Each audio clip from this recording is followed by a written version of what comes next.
Did you notice Andreas ran away the moment that he says we're about to go live? So I see scheduled. Are we live yet?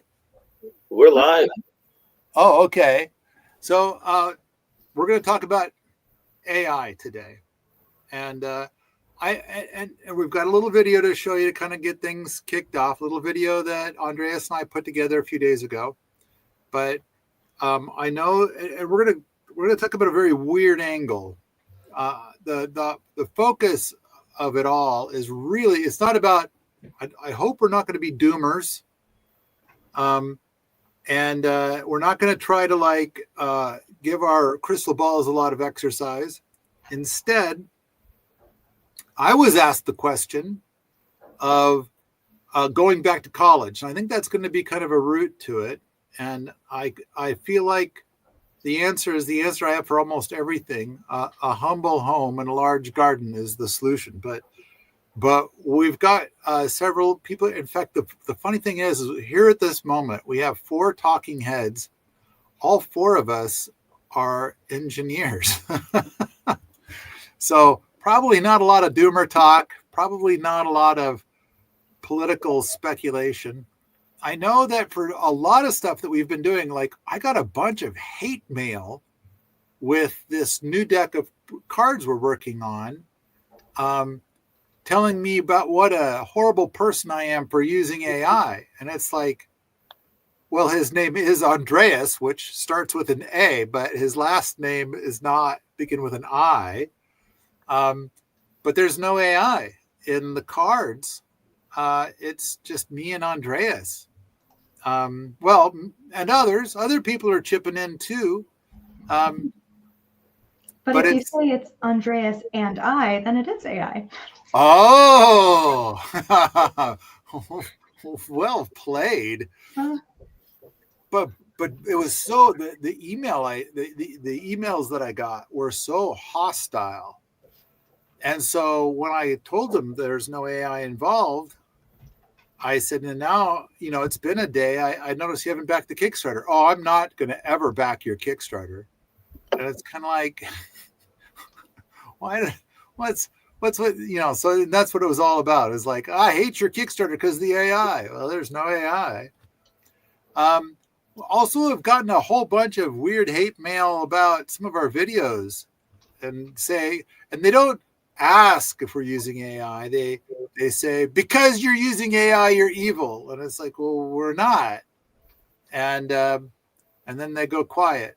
So there's a lot of because it's AI bots sending you the emails, Paul.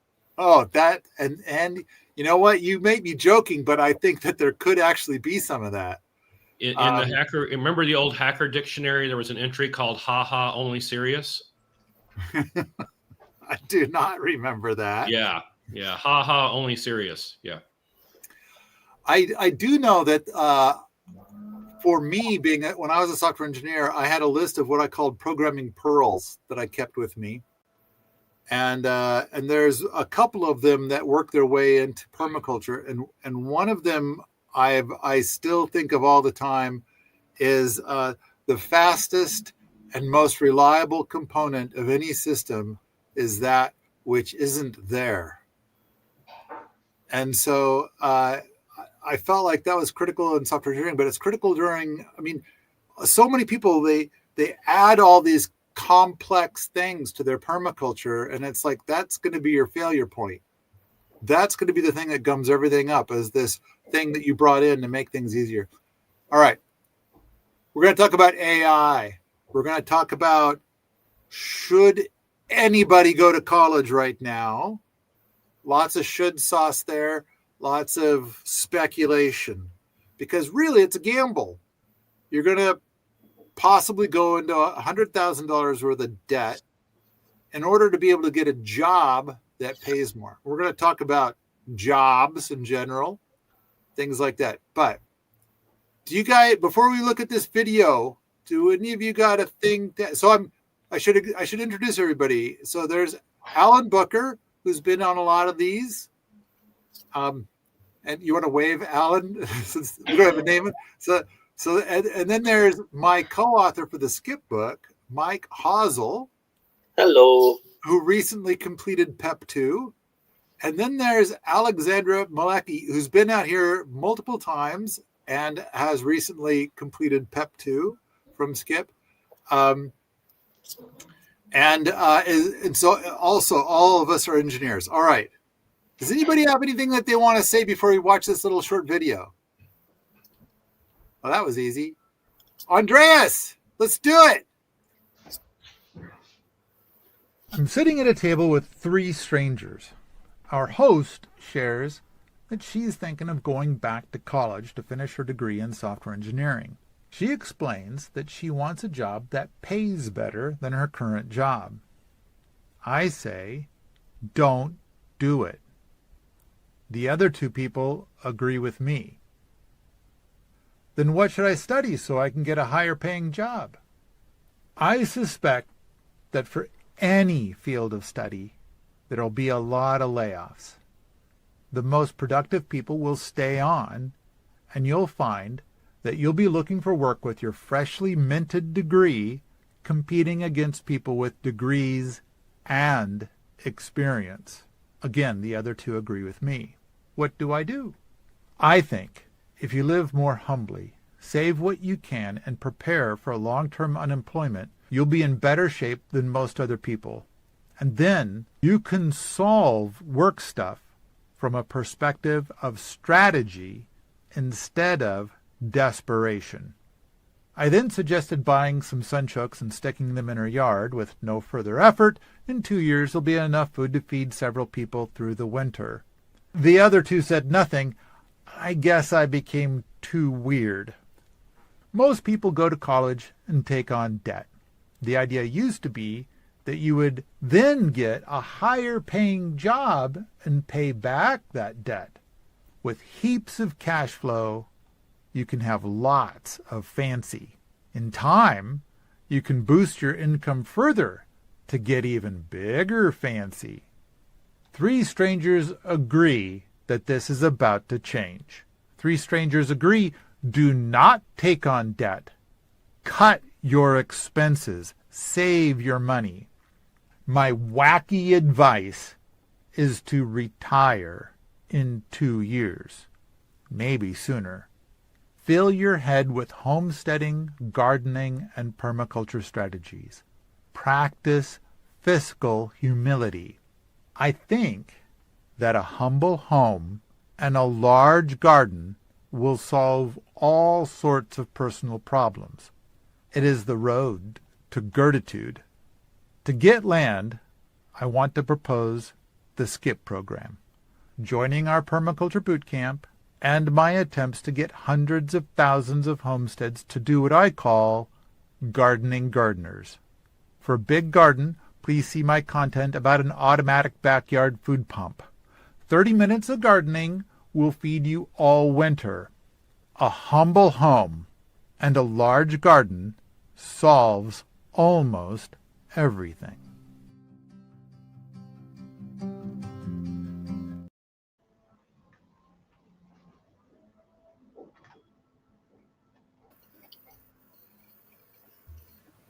There.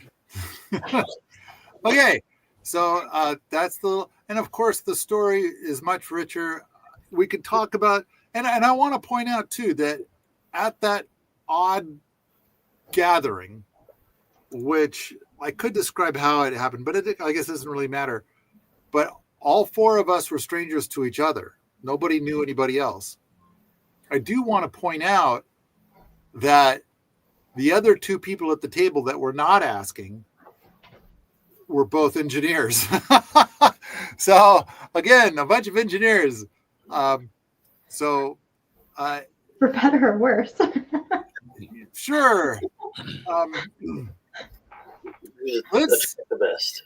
Let's set aside. So now we know what I said. Let's start with Alan. Alan, what's your advice to that woman, or maybe anybody who's thinking about going to college, taking on debt to go to college? Yeah, I think the first thing that's interesting to call out is like all the engineers are going to subconsciously move in the direction of what we would call an ROI calculation, a return on investment, right? Because there's two different there's two different drivers here for most people. The first could be, I would call narrative driven. Oh, if you're successful, then you will go to college and you will get a degree and you will blah, blah. There's a whole story there that a lot of people have probably been told from the time that they were very little. This is what success looks like. And this is what successful people who are respectable in their, in their community look like. And so if you take that mindset, then the question takes on a whole different value, right? It's like, oh, I've got to go and fulfill the story that I was given and so forth. And that's more of an emotional response. And maybe for some people, that's critically important for their happiness. But I would encourage them to slow down and think about that for a minute, right? Is that really what's, is that story really the story you want to live into? The engineers are probably trying a little bit more to go, wait, this is a value proposition, right? I'm going to spend a certain amount of time and a certain amount of money. I'm going to eat up a certain number of maybe years of my life going and sitting in classrooms, paying a lot of money for that privilege. And there's a lot of what we would call opportunity cost. You could be doing other things. You could be earning money. You could be gaining experiences. You could be doing these things. And so the return on investment calculation, when you step back and make it a little more thoughtful and logical, is, do I spend that maybe up to 4, in some cases 5 years for an undergrad degree, going into debt, spending time in a classroom, right? And probably not learning much. This is one of the things I would say that I'm seeing a lot, talking to people that are in college right now and asking them, like, are you learning? Are you learning anything? And the answer for a lot of them is not really.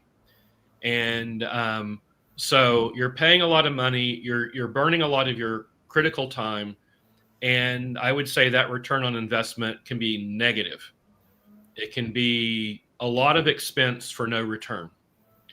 So the other options are to look at possibly spending either self-educating, autodidactic, that is, teach yourself, maybe strategically learn just the things you need, which is increasingly happening in the case of the person you were talking to in the software industry. A lot of the jobs that are available, they don't care if you have a degree anymore. They want to know whether you can program, right? So even the fewer jobs that are open, it's like, yeah, a degree, we don't care. So maybe you go and you get very particular industry credentials or training instead of, if that's really what you want to do. Or maybe you look at entirely different options. Maybe you look at the trades. Maybe you look at, boy, would I be happier growing my garden and not being part of that entire cubicle warrior world, right? So I would say, 5-10 years ago, there were a few undergraduate degrees that had a reasonably good return on investment. I would go back and also say, this is what I share with the people who are in their late teens, early 20s who ask me this question. I tell them, when I came out of high school, the return on investment for an undergraduate degree was huge. That has fundamentally changed in the intervening few decades. And today, the return on investment on most undergraduate degrees is negative. And there are only a couple of undergraduate degrees that, according to circumstances, might have a really good, positive, long-term return on investment. So you got to be really careful and really thoughtful about what you're going to do. So that would be my short form answer. I think that the subtext of what you said is probably not a good idea. I mean, with the right magic, you could get it to pay off, but it'll be tight and unlikely. Yeah. If you get a completely free ride and you are going into a particular field where it could be, very beneficial, and maybe you can work a little bit and you can train yourself on the side. And I know a couple of young folks that are doing exactly that right now. They're able to stay at home, get a full ride, take their classes, and at the same moment work on the side, put money away, make investments, and they're actually doing their own training on the side because they're realizing they're not really learning all that much out of the college degree.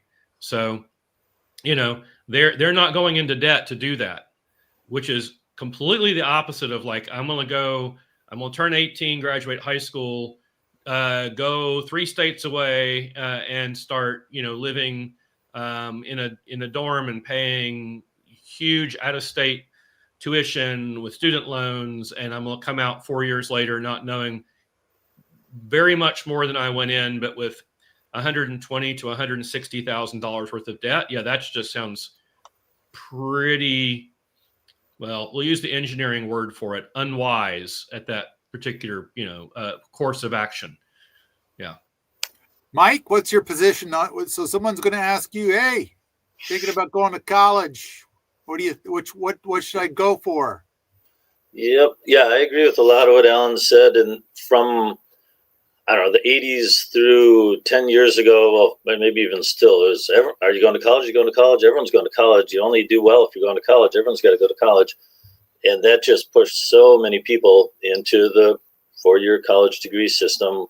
I'm afraid a lot of folks, excuse me, went into that thinking first person in their family to go to college. And it's like any degree is good because you're going to college. And I suspect they're not in a great position right now. And yeah, I think that has totally changed. The price of college has gone up to match the estimated payback time of a successful graduate.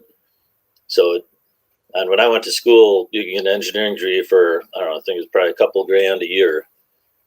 And now they calculate how much you'll be able to make and how long you can pay that off, and then charge you, $100,000 for a 4-year degree because you should be able to just barely pay that off. So, yeah, the value proposition has totally changed. I imagine there are, and I'm curious what Alan would say those careers are or degrees are that would have payback today. I can imagine a few, but I'm not sure exactly what they would be. And so, yeah, I would orient people towards other alternatives as well. The time element of 4 or 5 years in college. So you're spending 4 or 5 years of your life, and if you end up $100,000 in the hole, now compare that to getting a job in the trades or just a job at the local, I don't know, shoe factory or anything, even paying $20 an hour. $20 an hour is $40,000 a year. In 4 years, that's $160,000 of gross income. So I don't know how much you would net depending on your living costs and everything, but you wouldn't be $100,000 in the hole. You'd probably be positive by the time you hit age 23 and would have graduated. So yeah, I'm in the same boat. I gently discourage college for most situations. All right. Alexandra, you want to have a go at this? My turn. Yeah, sure. Okay. I definitely agree with a lot of what Alan said. I think, Alan, you touched on essentially, like the mainstream sentiment. How will you be successful if you don't go to college? And I think that sentiment will probably be changing. I'd like to refer to, I listened to a TED Radio Hour talk. The subject was, are the kids all right? And basically, statistically, the likelihood of the next generation doing better than the current generation has fluctuated over the last century, and now it's like lower than 50%. I don't recall the numbers, but the likelihood of future generations doing better than their parents is continuing to drop.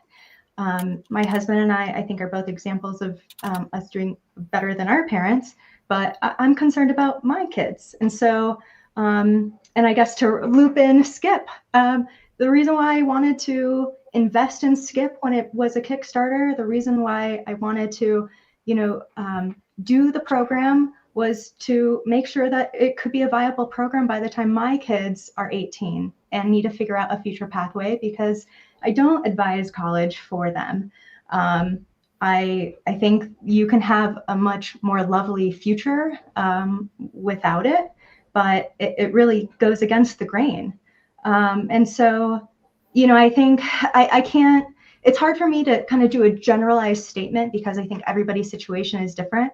If I were to copy and paste my specific situation, that I had, when I did college and copy and paste it now, I think I would still have opted for college because I had already had an engineering internship before I was technically, away at college.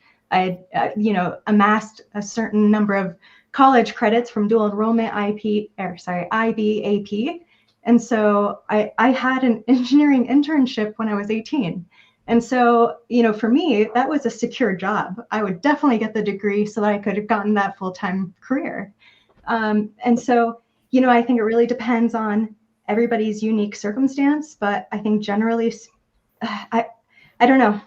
I don't advise college for a lot of people, but I think it could work for some.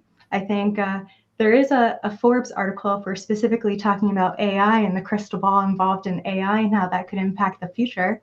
There are still, degree pathways that are less likely to be impacted by AI, and I think the markers for that would be whether or not it involves complex contextual judgment, human connection and empathy, physical presence and manipulation, adaptive creativity, and ethical reasoning. I think it is a tough decision. I think I currently have a close friend whose daughter just went off to college, and there's a concern of failure to launch. And, at least for Americans, it is considered, unsuccessful if you have an 18 or 19-year-old who hasn't left home. It's just not culturally, I want to say, acceptable or regarded as being successful. I think the amount of debt that Andreas just put up is exorbitant, and it's wild to me that that's normalized. So, Alexander, you had that list that you just rattled off. I imagine you got it up like you're reading it right now of the things that AI is less likely to touch. And so it's like these could be things that a person could go get a degree in. What could you rattle the? Because I was Sure. So this is from Forbes.com. AI proof college majors to secure your future in 2025 and beyond. This was just written in June 2025. I don't know if it'll still be as applicable in 2 to 5 years, but so far nursing, special ed, physical therapy, construction management, occupational therapy, speech language pathology, civil engineering. It doesn't speak to trades or anything non-college degree oriented. Okay. We're now joined by Samantha.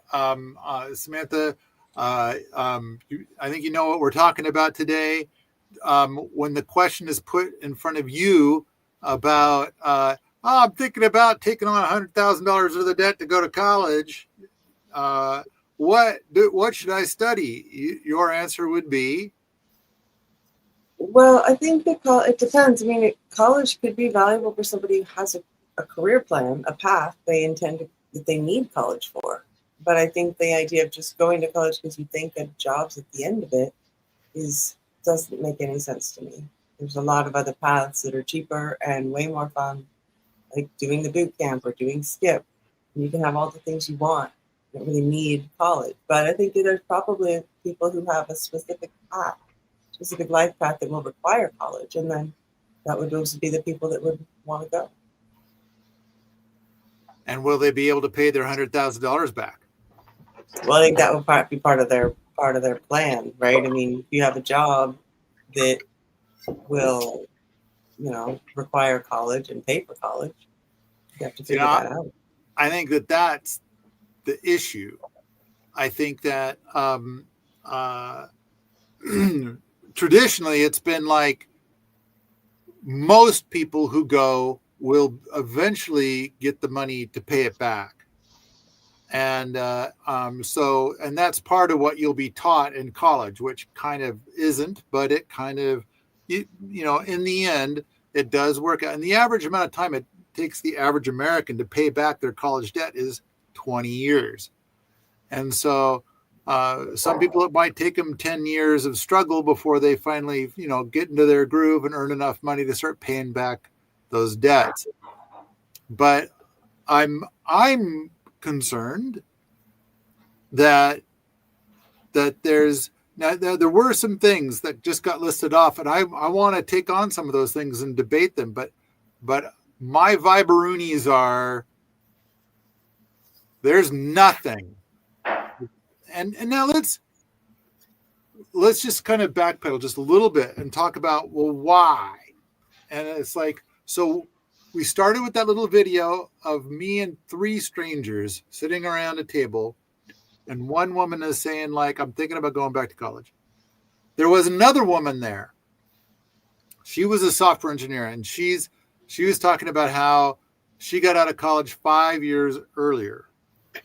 And how at the moment we're having this conversation, which is like, I don't know, like 3 weeks ago, 2 weeks ago, something like that. At the moment we're having this conversation, she said, I now use AI in my job. And she's a software engineer. I use AI in my job. I now produce 5 times more than I used to. And my company, like many other companies I'm aware of, have started doing layoffs because most of the software engineers are using AI to get their work done, and they're doing so much that they don't need as many people. They don't need as many meat bags around the office in order to get stuff done. So it's not like AI took over their job, but it's exactly like AI took over their job. And so my prediction, as well as hers is like, I think we're going to see another 10% of our company letting people go, another 10% of the people going in a couple of months. And I think that that's going to just keep happening for the next couple of years, so that if she were to go back to college and come back out in 2 years, I don't think it would be possible for her to get a job. I think it would be tough for her to get a job right now. So the thing is, I guess the thing I'm trying to say is it's about the AI. And granted, there's a lot of anti-AI stuff out there, and I don't want to get involved in that. What I want to do is to kind of say it's coming. Everything is going to be different in 2 years, and I'm not really sure how, and I kind of don't care.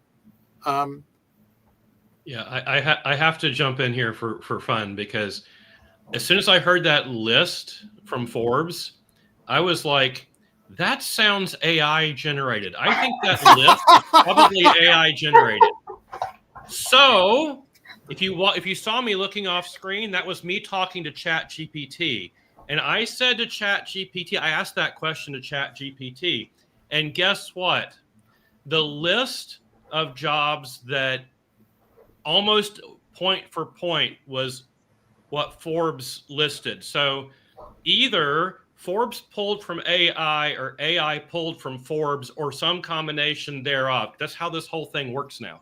So maybe there will be future jobs where there are professions of people being able to pull out the truth. Maybe not. Yeah. So it says, what AI cannot replace: jobs requiring physical presence, jobs requiring deep interpersonal trust, jobs for liability, ethics, or risk require a human to be accountable. And it's just going down the whole the thing, right? And what it says, I ask it for what it thought would be, are there any majors left that might have a positive ROI? And it was like, well, maybe nursing and applied health, certain engineering. It says the trades are looking good, and counseling and dentistry and stuff like that, right? But it says it's things that require physical presence, human trust, high liability, hands-on stewardship. and goal creation. So that's why I just found fun talking to Chat GPT. Yeah. I love the ROI part. Yeah. I think that is really key, because I think college is a hoot. And I learned a lot in college. I enjoyed it thoroughly. And a lot of the stuff that I learned was outside of the standard curriculum. So like I got involved in radio and there were different like clubs, and there was stuff. There was so much going on to be involved in. Yeah. And learn so much about. So there's the stuff I learned in class. There's the stuff I learned outside of class. Other people where you sit down and talk about something, and it's like I learned so much. I thought it was a great overall experience. Not worth $100,000. But the real big one, I think, is if you owe $100,000 and it's going to take you 20 years to pay it back. This sounds kind of doomerish, but isn't that like for 20 years you have to work, you have to go get money? I mean, it sounds no different than a 50-year mortgage. The 50-year mortgage, a 30-year mortgage, 20-year mortgage, or I'm going to use the word, have you become a slave to your past self? Mm-hmm. Like you got 4 years of having a great time, and now you have to pay the piper. And it's like, so you got to go work that off and pay it back. And it's and it ain't going to be nearly as fun. Let's jump at it this way. When does taking on debt make sense? Taking on debt makes sense when you have reasonable expectation that the future will be better than the present, because you're taking on debt because, and this is, traditional financial wisdom. You take on debt because you think I'll be able to pay in the future, right? Better than I can pay right now. So part of the idea of taking on student debt is I take on the student debt, I get out of college, and then I will have a job where my ability to pay for this experience is way better than it was right now. And so taking on debt makes sense when the economies are growing, when resource bases are growing, when employment is growing, when salaries are growing, and so forth. Taking on debt does not make much sense when you think that you're in an environment with contracting resource base or contracting per, real incomes, where the growth of nominal pay is not keeping up with the rate of inflation, so that the actual real purchasing power of your income is not keeping up with growth. That is not a good debt environment, because it becomes harder and harder to repay, especially with interest. And so, to me, it's like, we have been in a contracting per capita energy environment for a while now. And the real buying power of a middle-class income has been contracting for a while now. And so you're like, oh, I'm going to go take on massive amounts of debt to get into the middle-class treadmill. Well, the problem is that the middle-class treadmill is increasingly having less and less real growth and real buying power. I kind of all the people that are in on this call, so we got 5 talking heads here right now, 6 if you count Andreas, who keeps pulling his head out. But none of the people involved in today's production have a traditional job. So I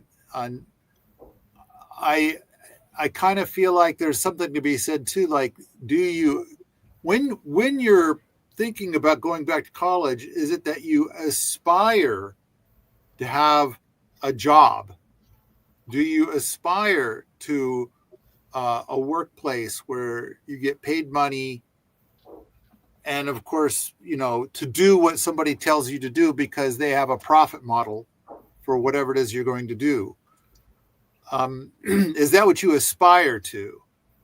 And I want to, and I eventually made a career out of taking on the dirtiest, ugliest jobs in software engineering, where companies were failing, generally because of the engineering aspect was doing so poorly.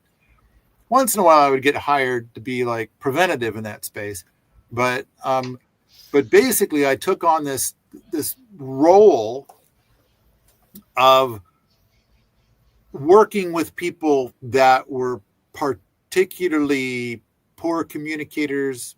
Things were particularly dark and ugly, and so I mean, I saw a lot of unkindness, and so I got to see a lot of good people in the middle of a mess that was yucky, and it's like they probably didn't think that they would be in such a stinky mess, and also being in a position of like, well, I'm getting paid well enough.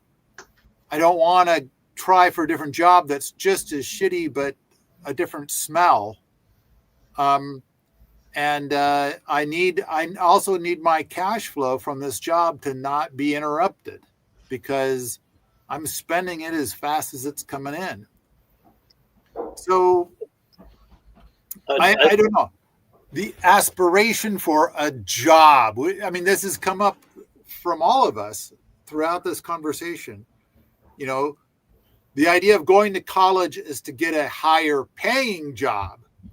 And hopefully your manager or director or boss is also higher paid, as opposed to working at that minimum wage job where your manager is getting paid $1 more per hour than you and turns out to be a horrible manager, because, well, they're not exactly getting paid the big bucks. If they were a great manager, they could go get a job paying far more. So hopefully and I think we can all agree that we've met some people that were getting paid a very professional managerial wage, and we could argue that they were not earning it.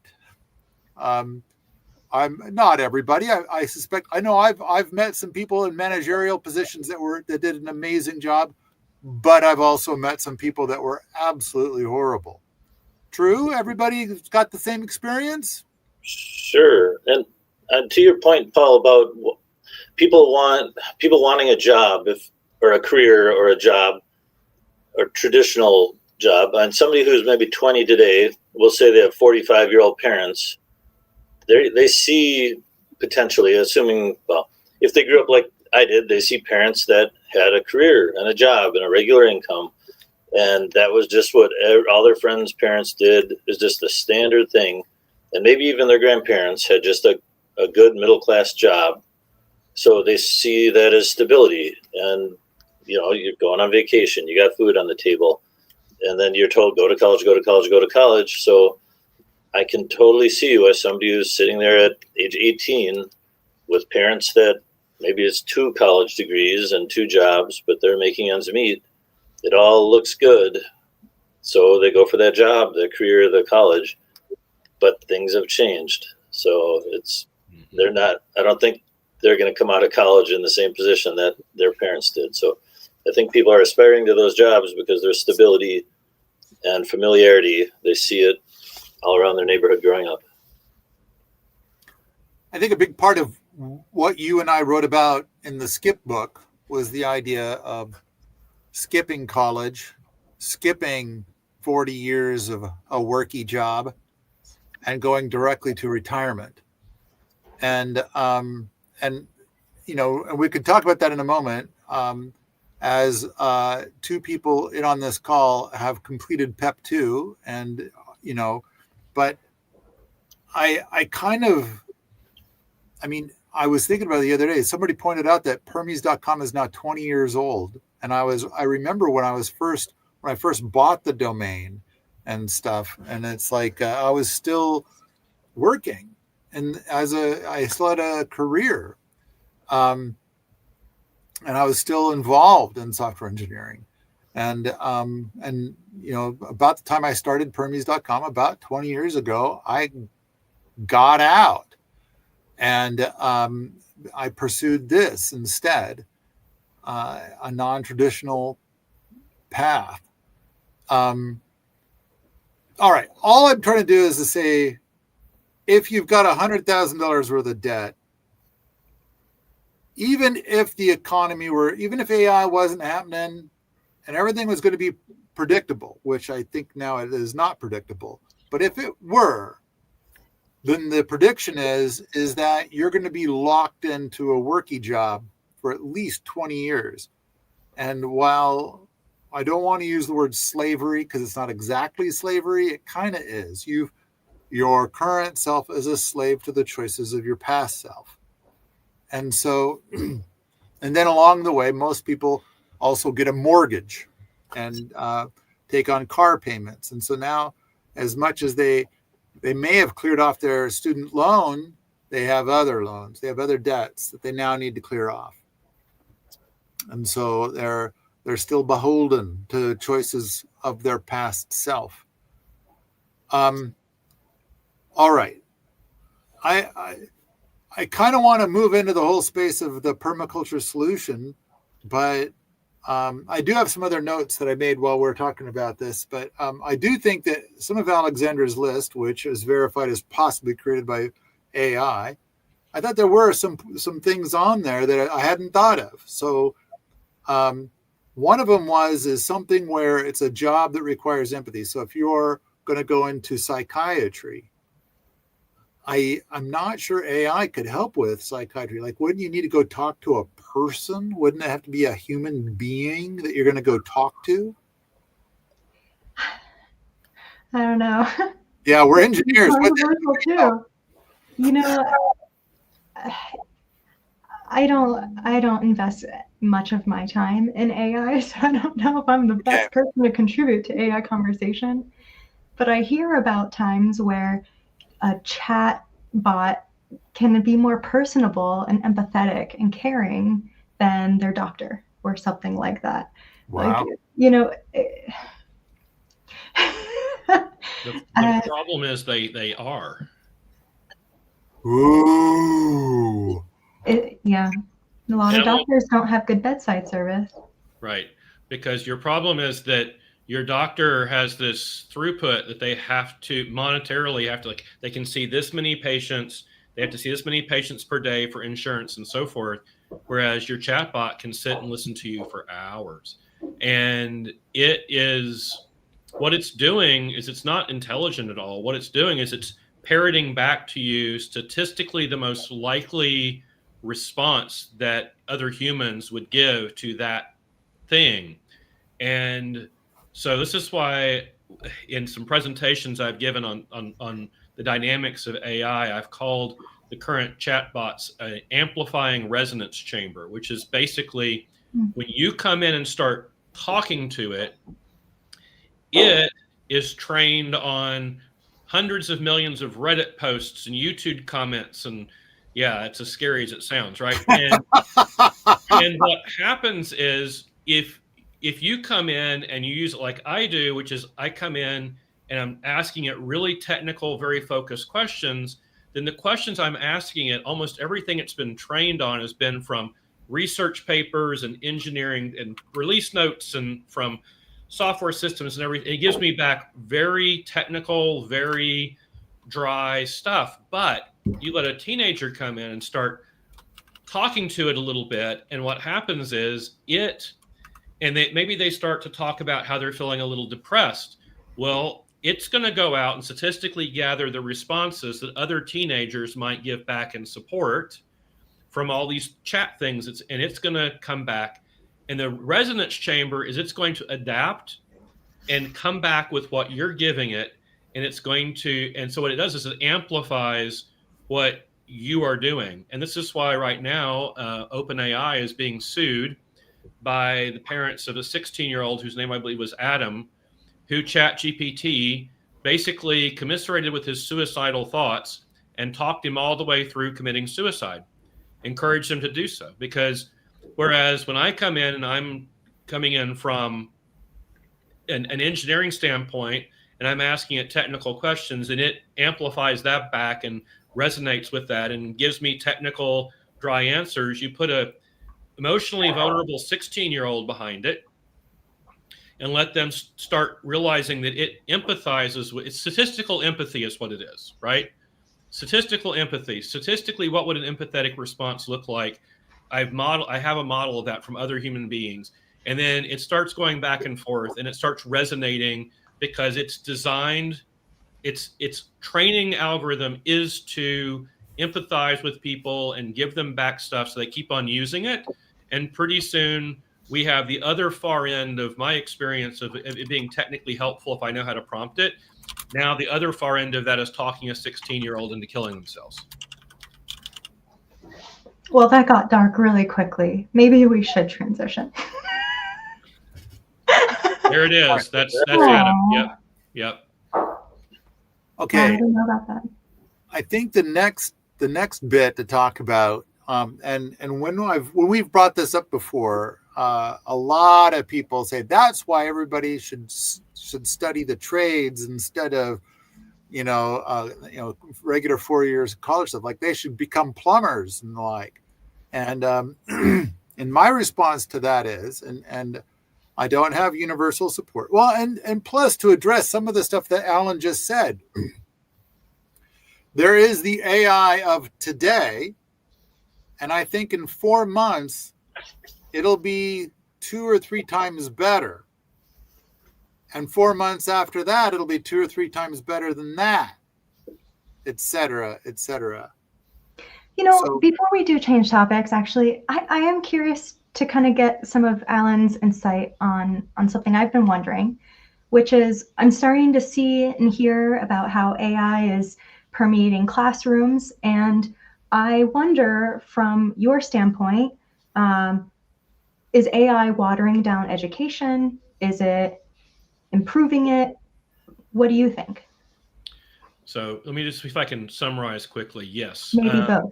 Number one is we have very strong empirical results that the dependence on AI from the younger generation is fundamentally undermining their cognitive abilities. We already knew that the fact that people were dependent upon Google Maps to get around was significantly negatively impacting people's abilities to navigate on their own, right? I mean, there's those of it, like people of my generation remember back when you had a map and you navigated, and if you didn't, you got lost, right? Today, we've got kids who literally can't get across their own city without Google Maps.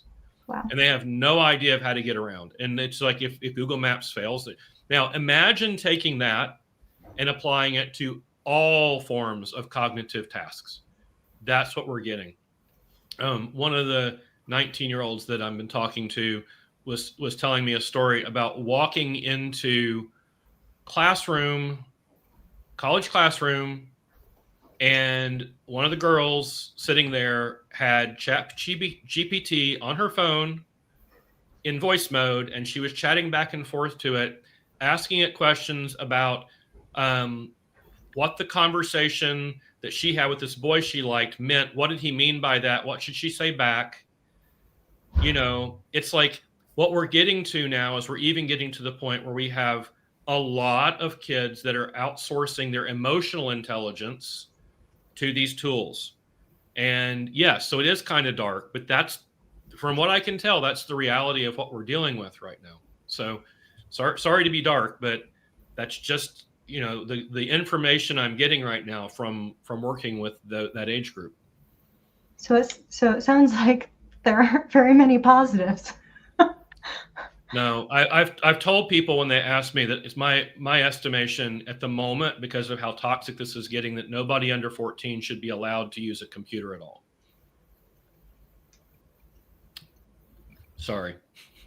Well, yeah. I have kids under 14, and I get a lot of pushback from a lot of people who do use a lot of tech, and I don't. So I do feel like it is a different path to take. Granted, it's a familiar path for me because it's what I experienced growing up. Mm-hmm. So yeah, it's very unusual. I think you're doing your kids a great favor by not letting them get completely steamrolled by this technology. I think that I will applaud that. I think that if it's a choice between, and I'm going to give Paul his transition we're looking for. If it's a choice between getting them out in the garden and teaching them real stuff and having them stare at a screen and get to the point where they're dependent on it, then I think you're doing them a huge favor by getting them out and teaching them to do real things and grow a garden and do that sort of stuff. That's how I feel about it. I think there's a degree of which some people have concern that my kids will now be left behind. Nah. Every time we've seen it, what happens is when you take kids, because this has been studied, there's a reason billionaires don't send they send their kids to schools that don't have computers. And what you see in every time is that they learn to think. They learn to think powerfully. And then when you give them the tool, they learn the tool really, really quickly, and then they surpass their peers that grew up dependent on it. So, they're not going to be. They're not. Yeah, that sounds good. I do see AI being used as a crutch. Yes. I don't need to know it. Let me just get AI to figure out the answer for me. Right. And so, yeah.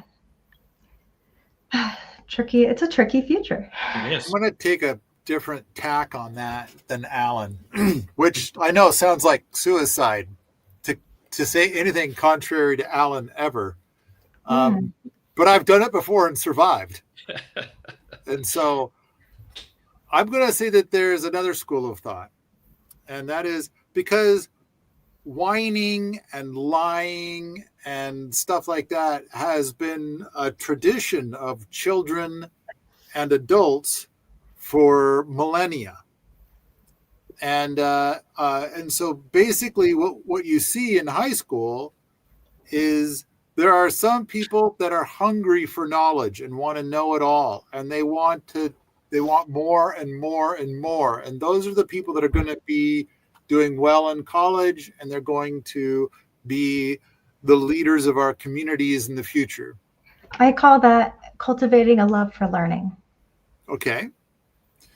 And then at the same time, for every one of those, there's 20 to 50 whiners. Well, I couldn't do my dog ate my homework, or whatever. And it's like all kinds of sleazy, dumb fuck ways to get out of it. And they and so now there's AI, and it's like, so no, I didn't use AI to write that report. It's like, so there's a whole new way to do lying and sleazeroo and whatever. But I think that even and if you're going to try to communicate with the child who's lying to you, I think another angle to look at it all is like, I think a lot of our modern teachers are like, I don't fucking care. I don't want to get into it. I'm sick of all these kids lying about like their parents don't teach them anything about integrity anymore. And it so sounds like teachers now have AI tools to help them grade. Good for them. I think in a way, it's kind of going both ways. Well, I'm trying to get someplace I think is like 2 levels up from this. All right. And I kind of feel like if all of the students are allowed to use as much AI as they want, and if your 12-year-olds, for example, to be contrary to Alan's things, Alan basically said, 12 years old, no computers at all. And I'm gonna try on a contradictory position. I'm gonna say, give all the 12-year-olds all the computer access, all the AIs that they want, and then in the end, there will be some kids that will be champions, and there will be many kids that will be losers. So you're kind of suggesting that whatever the direction they're heading, it's just going to be accelerated. I am. I'm saying that if you put it in the hands of a whiner child who has no respect for education and no respect for anybody and just wants more jelly beans, then the outcome's kind of going to be the same, whether there's AI or not AI. Mm-hmm. And so in the meantime, if you go to that one kid out of 50 that is going to be the future of our community, a future leader of our community, and accomplish great things, that kid's going to use AI to do amazing things. Granted, If the in teachers, both cases, their prefrontal cortex has not been developed fully. Yeah. That's why I call it an amplifying resonance chamber. It tends to like this. And that's, I agree. It's like they're not, like every time we've seen this and people have worked with, I mean, tablets in schools, every time we've introduced computers in schools and everything else, every metric of cognitive ability has gone down. That's just what's happened. So would you say, that empirical data, does that potentially indicate a 1 in 50 exception? Is there a... Yeah, Alan. That's what I'm going to say. So we're going to throw 98% of our kids under the bus on the off chance that 2 might do a little better. Okay, I like that math. Well, and that's exactly what I'm saying. Yeah. I'm saying that 2% will do better. But yes, it comes. And basically, also what I'm saying is it's like having whiny, petulant children is not new. Although I do want to say that I think that 50 years ago, I think that the parents had more integrity, and they would teach their children more integrity than they do now. So, and this is a conversation I was having with somebody a couple of months ago, where before we had cell phones and texting, like if I'm going to go and say, okay, Alexandra, you and I are going to meet in Missoula at so-and-so place at 2:00 on Tuesday. So before texting, she'll be there, I'll be there, because we agreed to be there. And if one or the other of us doesn't show up, then whoever does show up will write off the other party as being a loser. And we're not going to work with them anymore because they are unpredictable. Unless, of course, it turns out they were in some horrific accident or something. But it better be pretty horrific with lots of blood sauce on it. That's how it used to be. But today, it's like, if I make an appointment with somebody to meet them in Missoula on Tuesday at 2, I can count on an 85% chance that they're not even going to show up.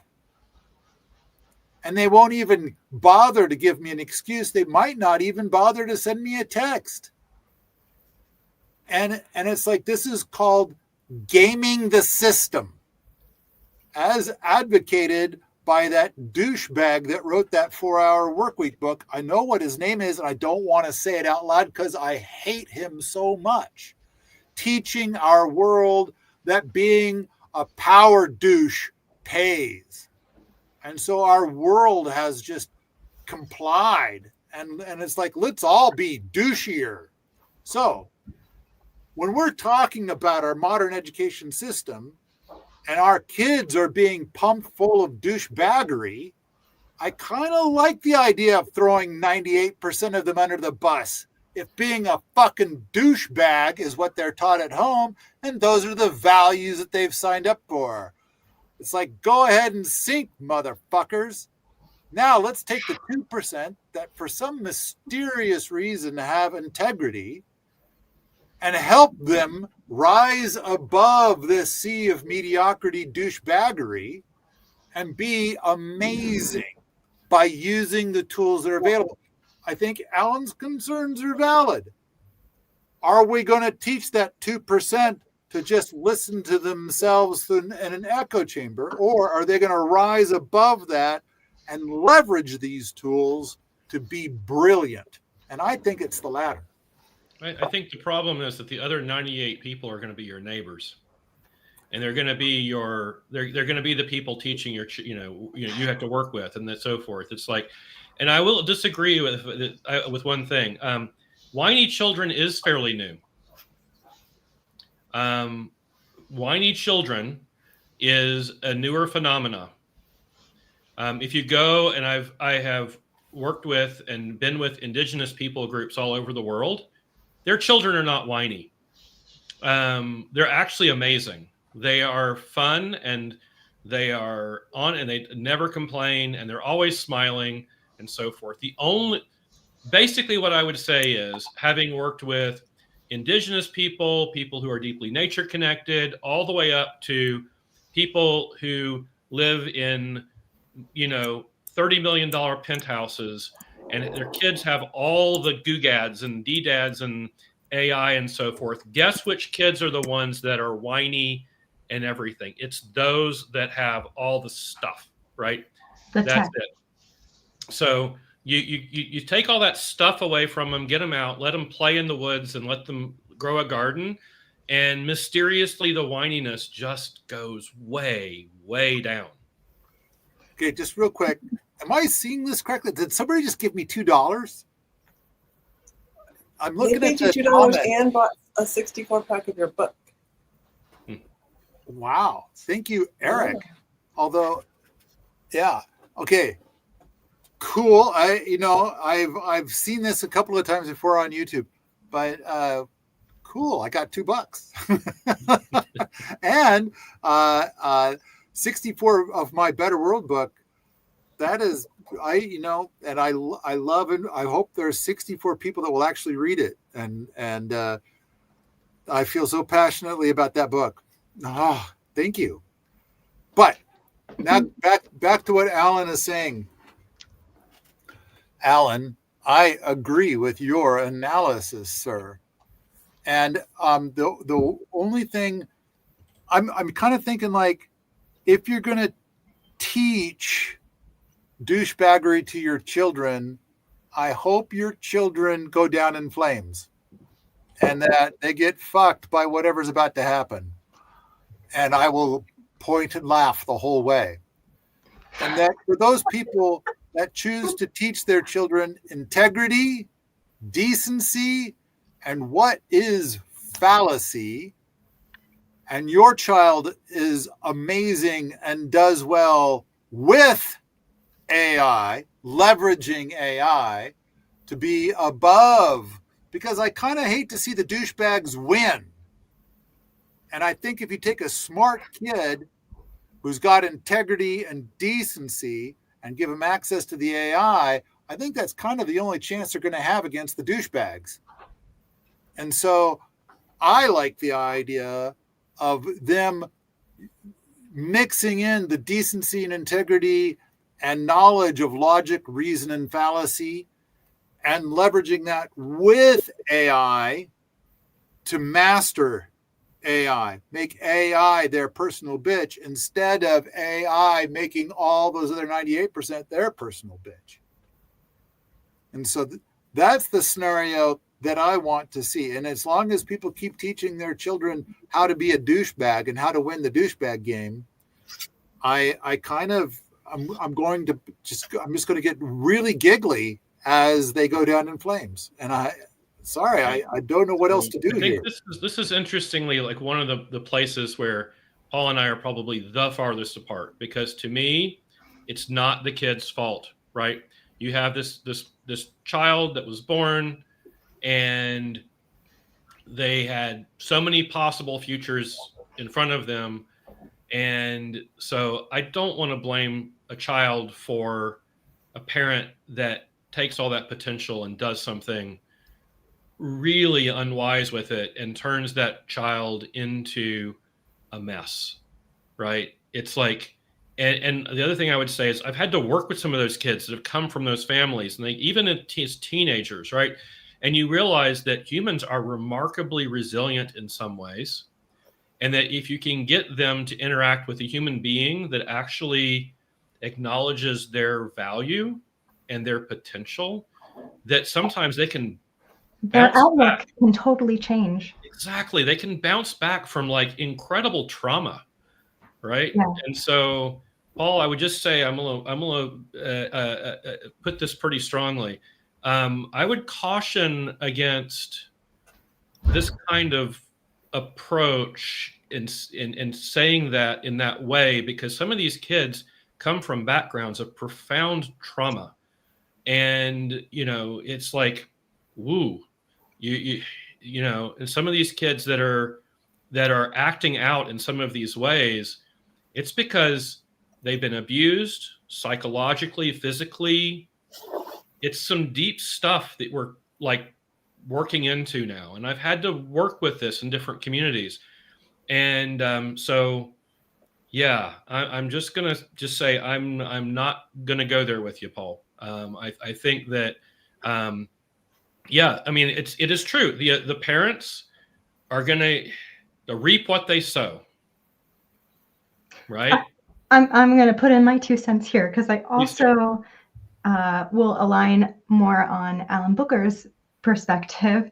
I strongly feel that everybody has an innate desire to want to better their life, better their circumstance. I don't think most people think of themselves as a douchebag.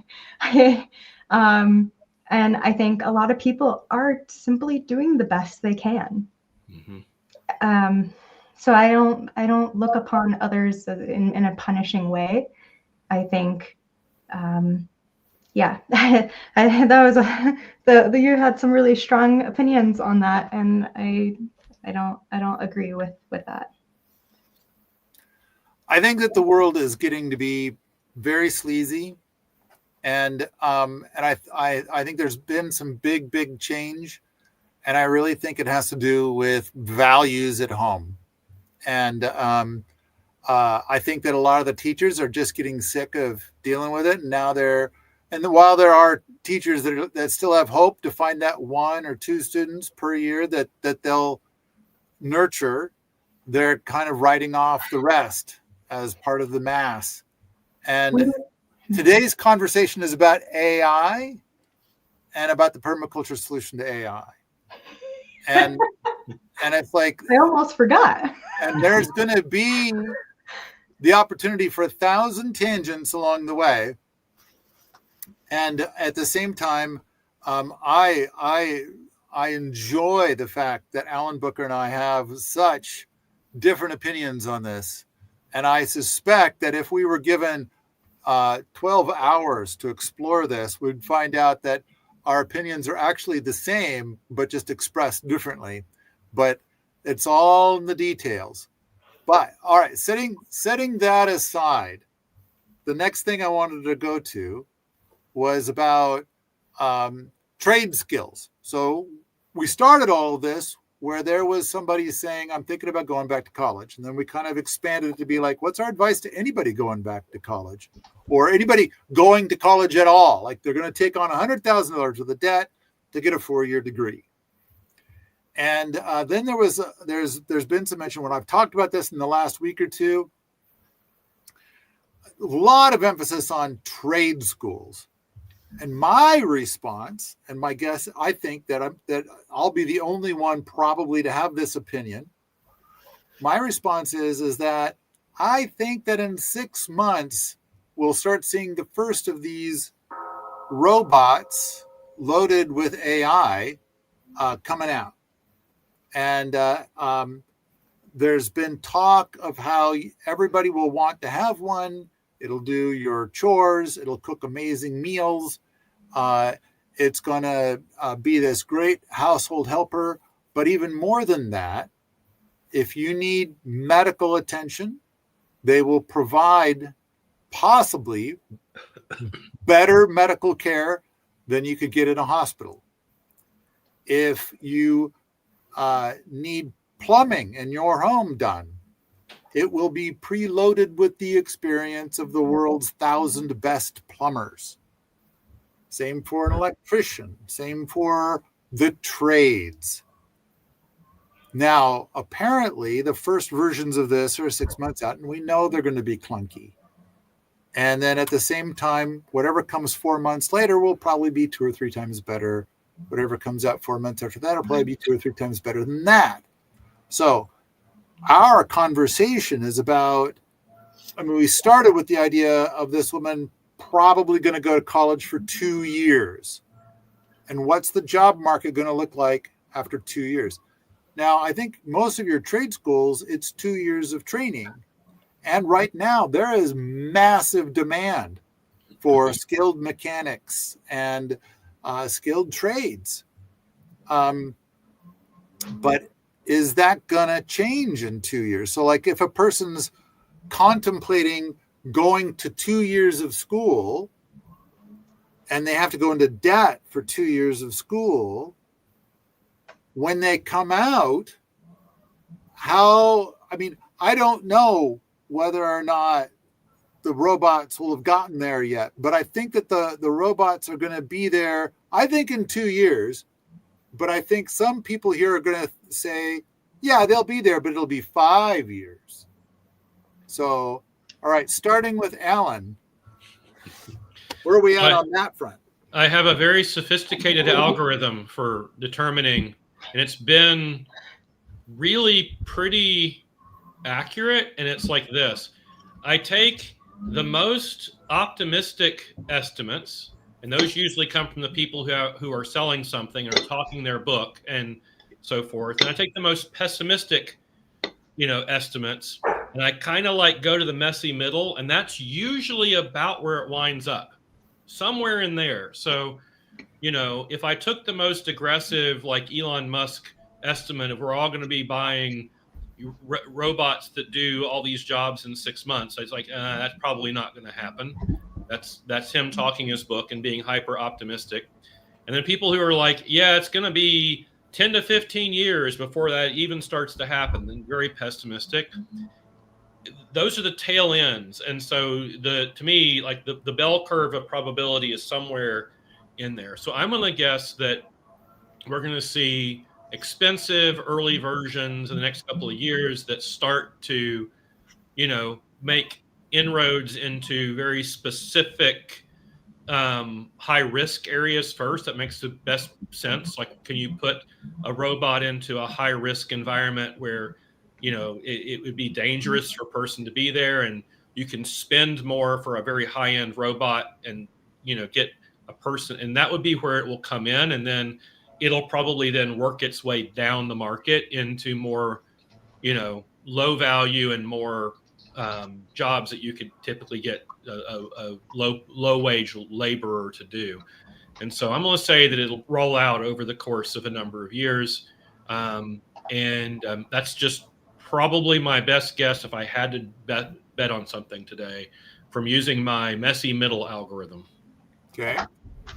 And now let's talk for a moment about someone's thinking about going to a trade school, a 2-year trade school. Let's say that they're going to take on $40,000 worth of debt to go to a trade school for 2 years. Plumbing. They're going to learn to be a plumber. Yeah. I just picked it. Are you going to say good choice, or are you going to say ROI looks dodgy? I would say that the ROI on that probably looks a lot better than your college degree in something like computer engineering right now. I'm going to say that if we got into a situation where resource limitations really started to hit, then things like AI and robots are, how should we put it? You may get to the point where that's what the rich and the upper 10% can afford, and the bottom 60% can't. And as a result, if you're an electrician or a plumber or a machinist or whatever, you got a real skill. Like, you can, regardless of what happens, people are going to need plumbing. They're going to need, things like this done. So I would say it's more likely to remain a valuable skill over the next couple of decades, regardless of what happens, right? Like, if you look at all the different scenarios, not just focused on we're all going to have, more robots than we can count, catering to our every whim, which is a scenario, but I don't know if that's it's not the only scenario. And as a matter of fact, I don't even think it's the most likely scenario. So yeah, I would say I I'd be better with them taking on the lower debt for a more durable skill than going to get a degree in philosophy from, for $120,000. Absolutely. Yeah, I guess I'm also not sure exactly what it costs to get into a trade school, and in a lot of cases, I don't think you even need to go to a trade school. You can apprenticeship, Yeah. or just on the job training. And there's people around me that hire anyone. And I know somebody who got laid off from a government job, and they're doing construction right now and on the job training. So I think the cost for the trade school is going to be much lower, potentially even less than what you're proposing, Paul. And then on the side of robots doing this work, I can't really see robots doing all these, like fixing a leak under your sink.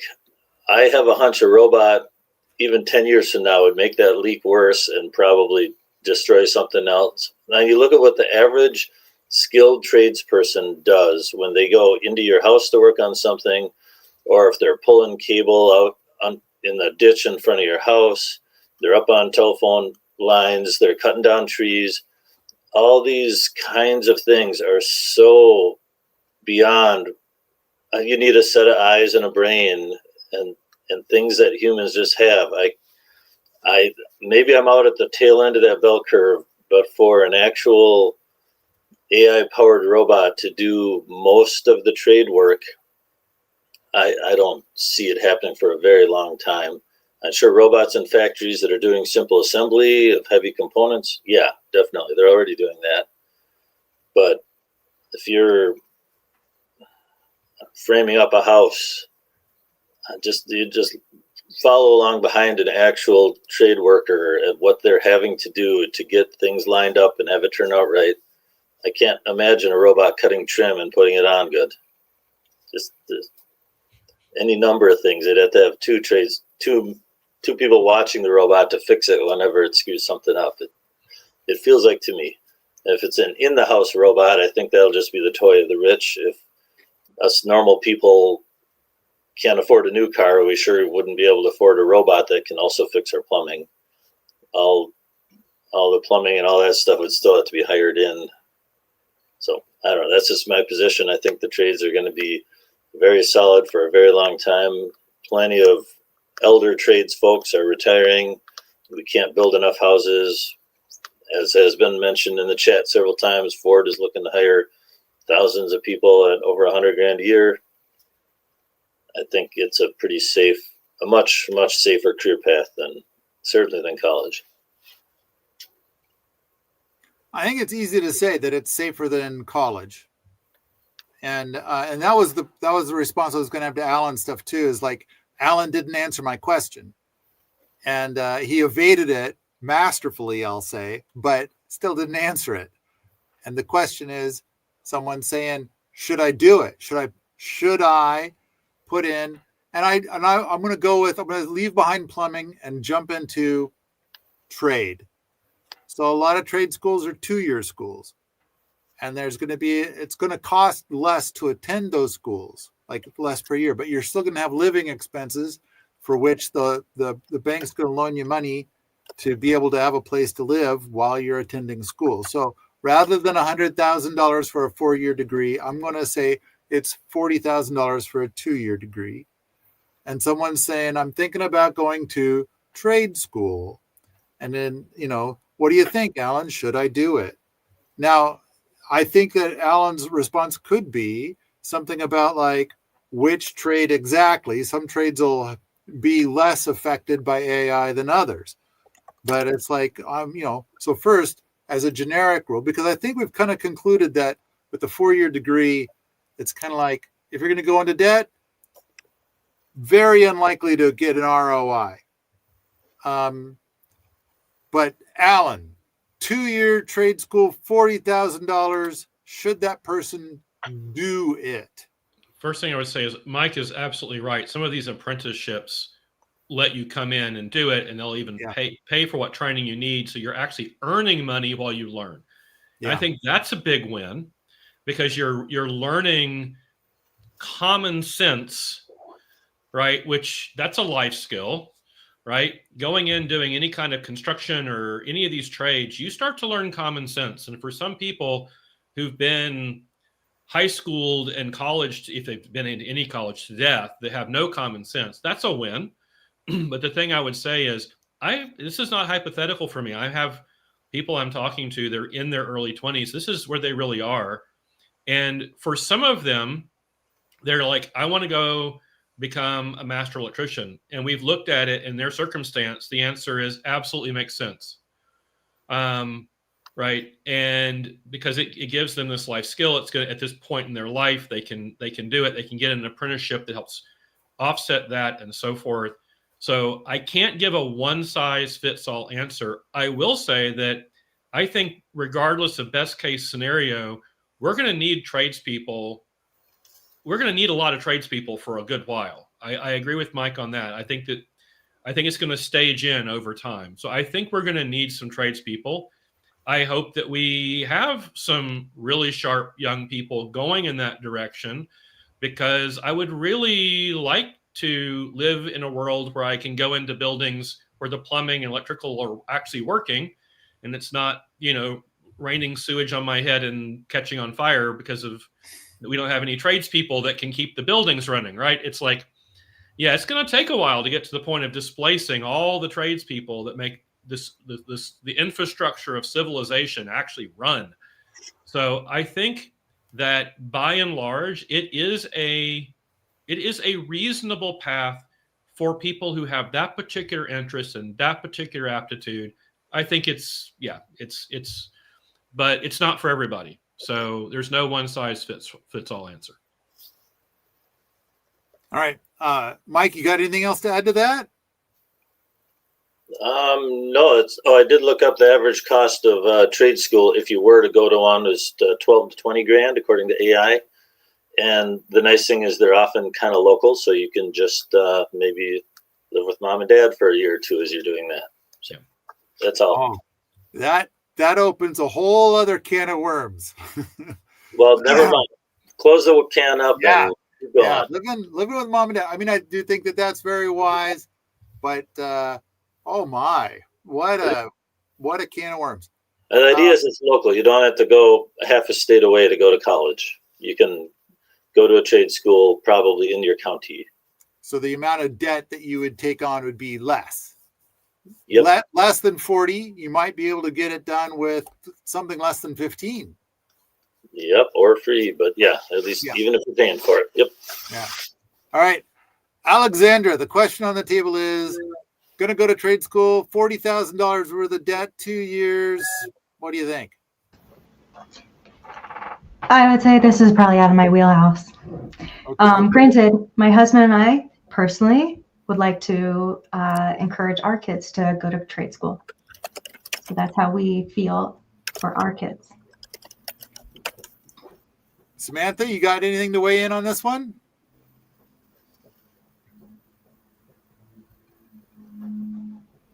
I think it's going to depend a lot on what somebody wants to do. I mean, it seems like kind of a vague idea. Well, should I go to school because then I can get a job? But like, what do you want to do? If you really feel like you want to have one of these specific trades, then I'd find the path to follow to get what you want. But I think it's really just going to depend on what that person is passionate about. I think that makes a lot more sense, is follow your passions and follow what you want to spend 8 hours a day doing, because then it won't seem like a job. So I'm gonna switch gears here quite a lot, because what I advocate for all of these people, because the things that I believe are different, and I'm a little surprised that I'm not getting more support for the whole robot thing, but that's cool. Let's work with the variables on that one.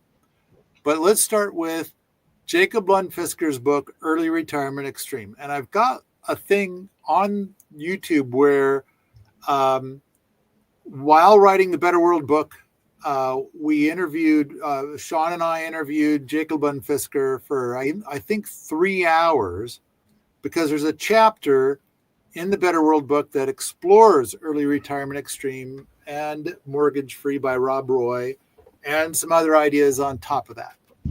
But early retirement extreme, in a nutshell, basically says start cutting your expenses and then be extreme about it. Like how extreme can you be? The more extreme you can be at cutting your monthly expenses, the sooner you can retire. So he's advocating for, like, whereas somebody might be looking at retiring in 30 years, he's saying, like, hey, let's have the conversation about what it takes to retire in 10. And then after we've had that conversation, let's talk about what it takes to retire in 7 years. And once we've had that conversation, let's talk about what it takes to retire in 4 years. And after we've had that conversation, let's talk about getting it down to 2 and then 1.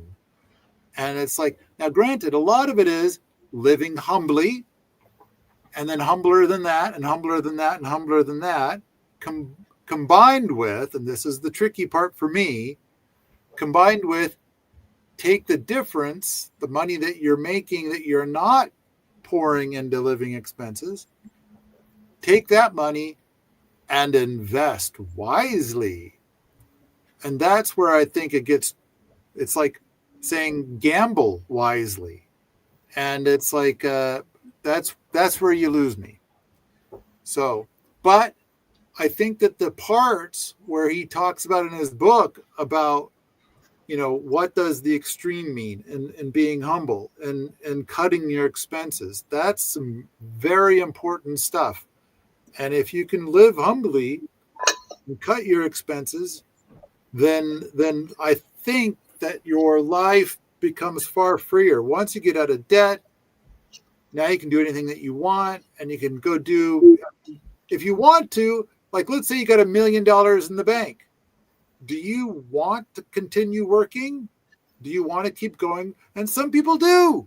That's how they want to be. And that's terrific. And it's like, but what a delight to be able to choose what you want to do with your life from a perspective of what sounds cool versus I need the money and I need it now. And I need more than that. So, Mortgage Free by Rob Roy, kind of similar. Cut your expenses, live humbly.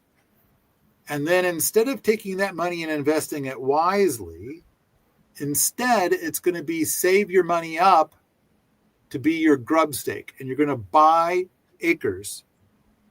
And you're going to continue to work your job while you live in a rather humble shack on your acres. And then you're going to, while you still work, you're going to start to build a humble home. And granted, you may have never wanted to be a home builder, but there's ways to get through that. I love the fact that Ianto Evans would teach a 2-day workshop on building a cob house.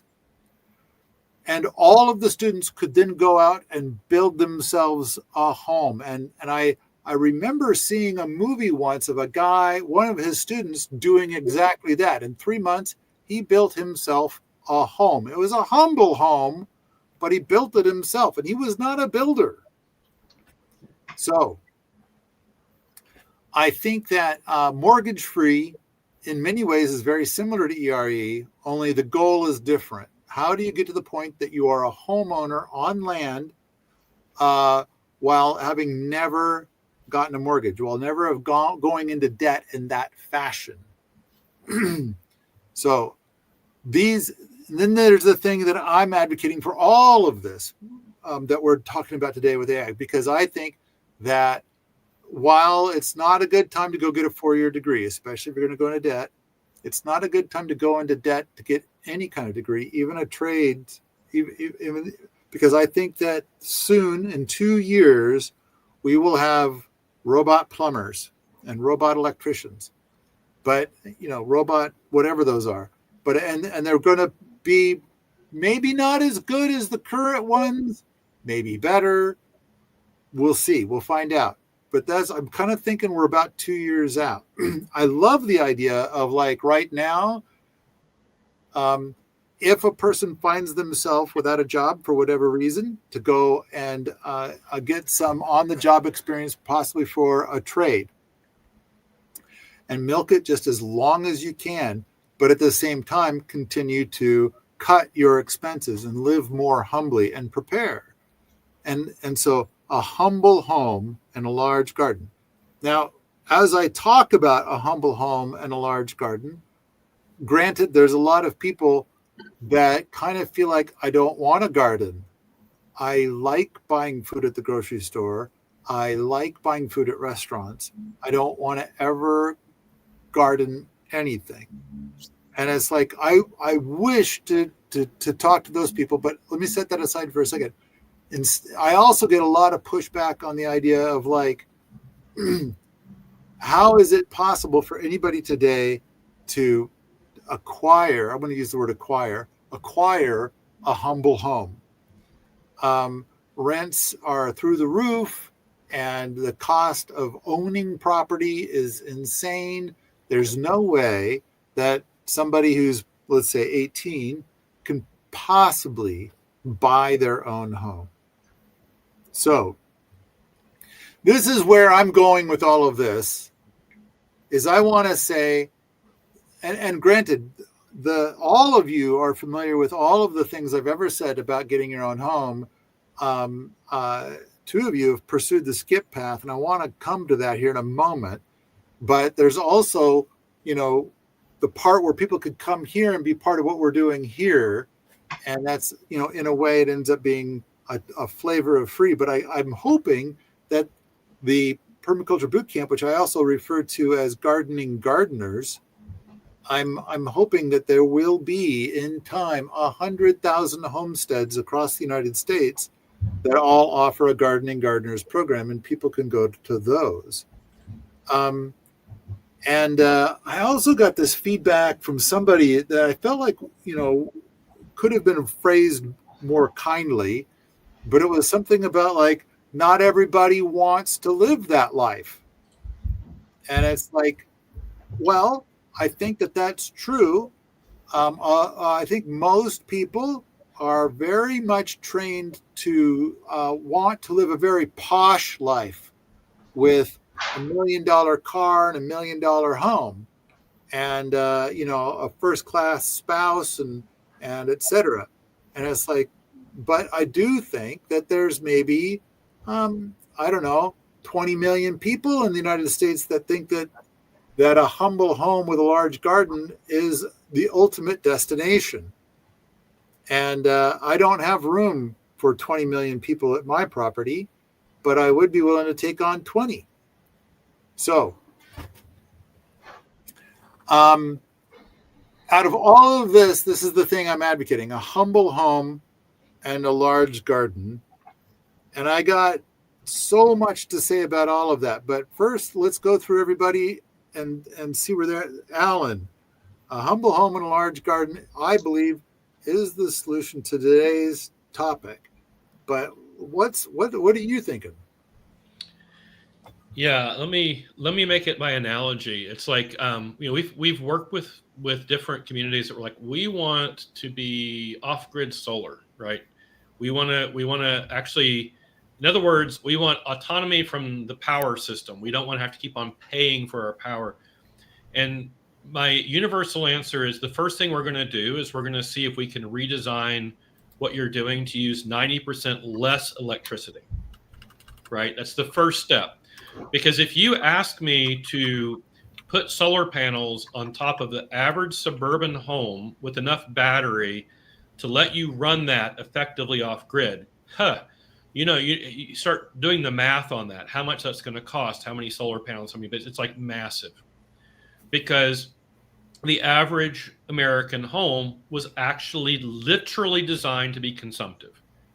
It was designed from the ground up to consume a lot more than it needed to drive economic growth and to drive your consumption. So when the American dream was you own your own house, well, what they didn't tell you was that house was designed to make you into a consumer in the literal sense of that word, to consume as much as possible.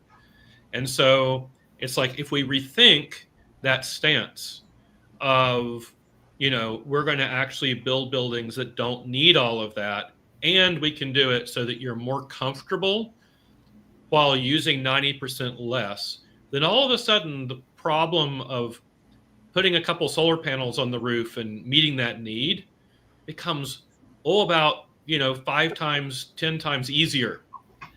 And I think that exact same thing happens in life. If you have the designer lifestyle given to you by the prevailing narrative, it is a lifestyle designed to be highly consumptive, highly expensive. Those narratives are designed to keep you in debt. They're designed to require a high income. They're designed to require you to play that game. And so if you're willing to step outside of that and look at the fact that you can have a more comfortable lifestyle for a fraction of the amount of money, then all of a sudden, all kinds of new possibilities open up. And, I would say I use the term right livelihood these days. Having a right livelihood, that is a way of producing what you need for yourself and your family and your community that you feel good about morally and ethically, and that meets those needs and provides abundance. And so the whole idea in our culture for a long time has been the only way to have a livelihood, and the right part has been left out. Like, it's just like a livelihood is to have a worky job, as Paul, you like to call it, right? That's the way you do it. And it's the only respectable way of doing it. And what we're suggesting is that that's actually a bit of a con job to try to lock you into that way of thinking, that there are other options, and that one of those options is, to consume 90% less while living more abundantly and producing a lot of that yourself, and finding a right livelihood that is giving back to your community and so forth. And so, yeah, I've retired from my worky job, but I'm busier than ever with the right livelihood of trying to help people and regenerate my communities and so forth. It's like that. So, well, I know it was kind of all over the place, but that was sort of what that provoked from what you said. I kind of feel like, so when this gal presented me with the question, should I go back to school to get my software engineering degree? And then I said, no. Well, what should I study? And I said, nothing. And then what should I do? My advice was a humble home and a large garden, to pursue that end. And I kind of feel like step one, you gotta start getting this stuff in your head. What does it mean to have a humble home or a humble life? And what is a large garden? What's that like? How do you do that? So I started talking to her about, you gotta start, if you need to book up, because you're talking about going back to school for years, and so you need to put stuff in your head. I'm thinking the stuff you need to put into your head is large garden and humble home. And then try to move towards that. What I think I hear you saying, to use your phrase, is this. A humble home sounds like, to me, less mindless consumption. Yes. Right? That's code word for, let's just reduce all the mindless consumption. And a big garden sounds like, to me, a universe, like a term for produce your own assets, right? Grow your own, produce your own assets.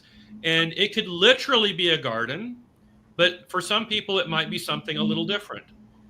So, humble home and big garden, to universalize it and put it into engineering language, is drastically reduce mindless consumption that doesn't really improve your quality of life. Decide what are the quality of life essentials, and then create systems that are productive where you can directly produce a lot of value that lets you get that quality of life. And maybe really healthy, nutrient dense food is one of those. And so you do want to literally grow a garden, right? And you need a place to live. So a humble home is probably of some sort is probably on the agenda as well.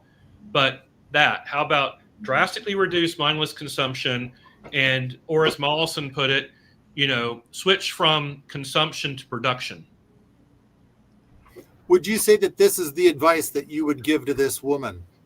Yeah. Yeah. Cool. So I'm now gonna move on to Mike. Yep.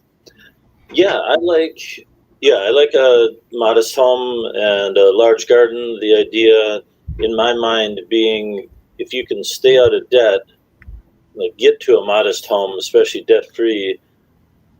If you're not on the hamster wheel and you don't have that debt hanging around your neck, you have the freedom to pursue, that right livelihood. And if you aren't getting up early and going to bed late at a worky job, you have a lot of time to offset other costs in your life. Like a garden saves you a bunch of money on food. Or if you just have the free time to be out and about, you can find deals on things and make connections with and do barters and all kinds of.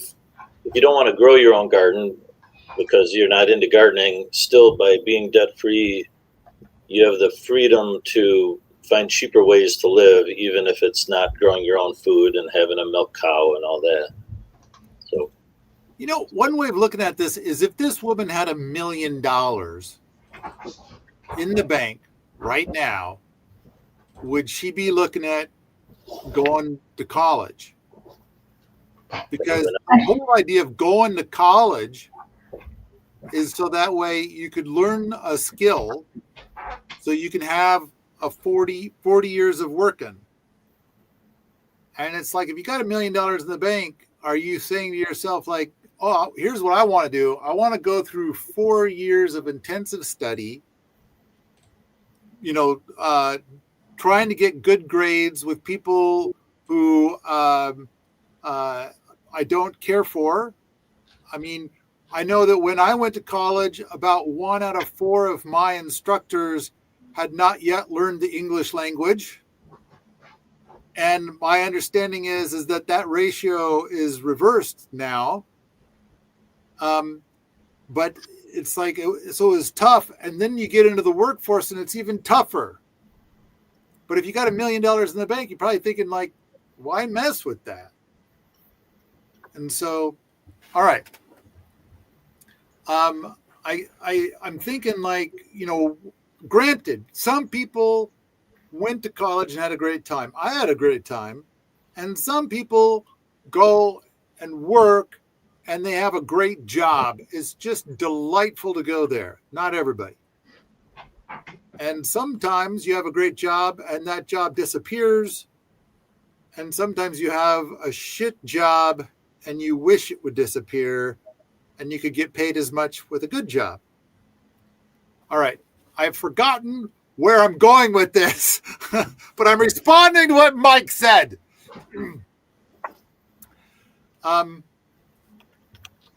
So Mike, your advice to this woman would be? To live modestly, not go to college, find a way to live modestly and get herself a little place.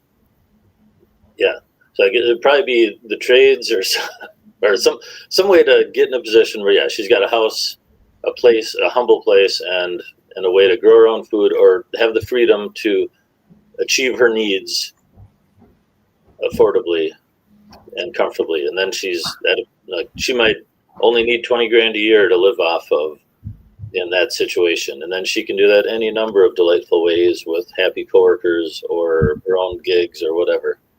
If you get to a place where you can live off 20 grand a year, your life is looking a lot rosier.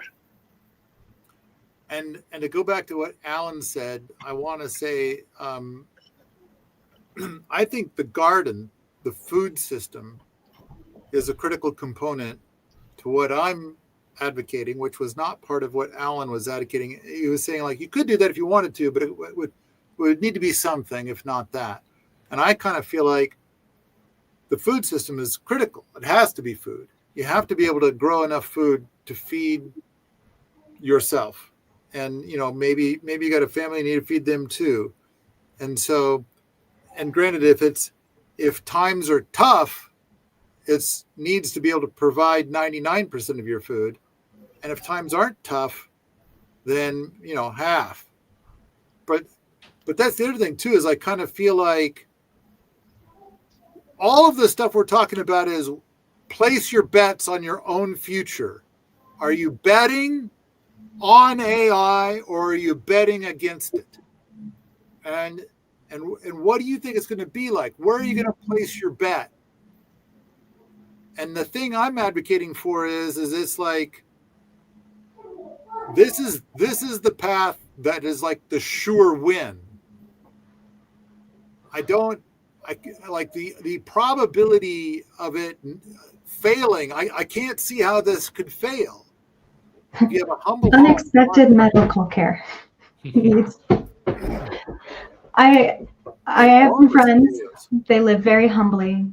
They don't need to pay rent. They live in yurts or, you know, some, you know, capacity of, you know, natural building construct on this land. And they really struggle. They struggle. They have, I mean, they each have their own gardens. They have the community garden. They struggle to pay for, you know, food for their animals. They struggle to have a varied diet. They struggle to afford to go to the dentist. I think a humble home, as they do, and they live very humbly, they don't have access to some utilities, you know, like there are still expenses that come up. And so it would be, I think, more lovely if they happen to have $1 million in the bank. I don't know if I like that generalization anyway either, but you know, we're all engineers, and I feel I fall into the classic engineering, like risk adverse mindset. And I don't know if I really fully advise that either. Like it's tricky to just live humbly, live off the land. They still each have worky jobs that they have to do, and they live well below the poverty line. Okay, I would like to address that. And I kind of feel like all 5 of us live lives. All 6 of us, if you count Andreas, live lives where we live a flavor of humble, and we at the same time we have income streams, and some are bigger than others. And it's like, and I kind of feel like part of the idea of having a humble home and a large garden, I mean, I think that along the lines of what Alan was saying earlier, you have something that'll continue to be of value. Now, as I'm thinking of this 2 years in the future scenario, and in my mind, the online AI stuff has gotten to be 20 times better than it is now. And I think that the robot version of AI is out and about, and it's kind of getting started. Then I'm kind of thinking like, okay, let's suppose for a moment in my mathematical head, there's 70% unemployment. Then, you know, what is a thing that I can produce that will be still of value? And food's always a value, and there's a constant need for it. I mean, granted, we talked earlier about the trades, and it's like, all right, I think they're going to be impacted, but at the same time, you know, let's suppose that the trades aren't really there because the robots are doing such a great job. Then it's kind of like, okay, well, what's to get just a little bit of money? Basically, I like what Alexander pointed out, to go to the dentist.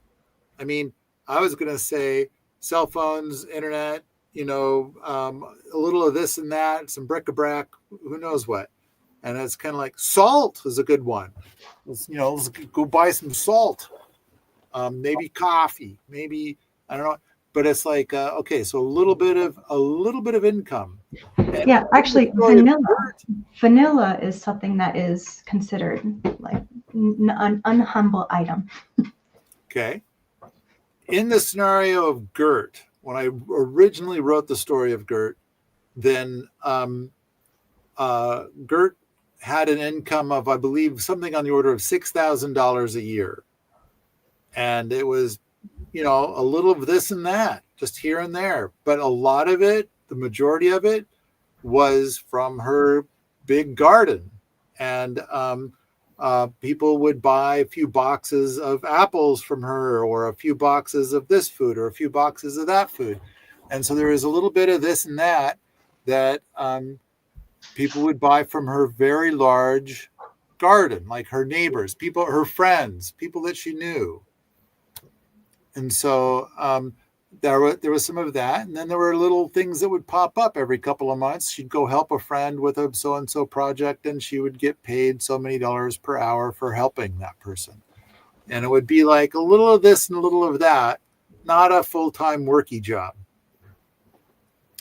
So she had a little bit of money in that. And so gratitude is basically the thing I'm advocating here.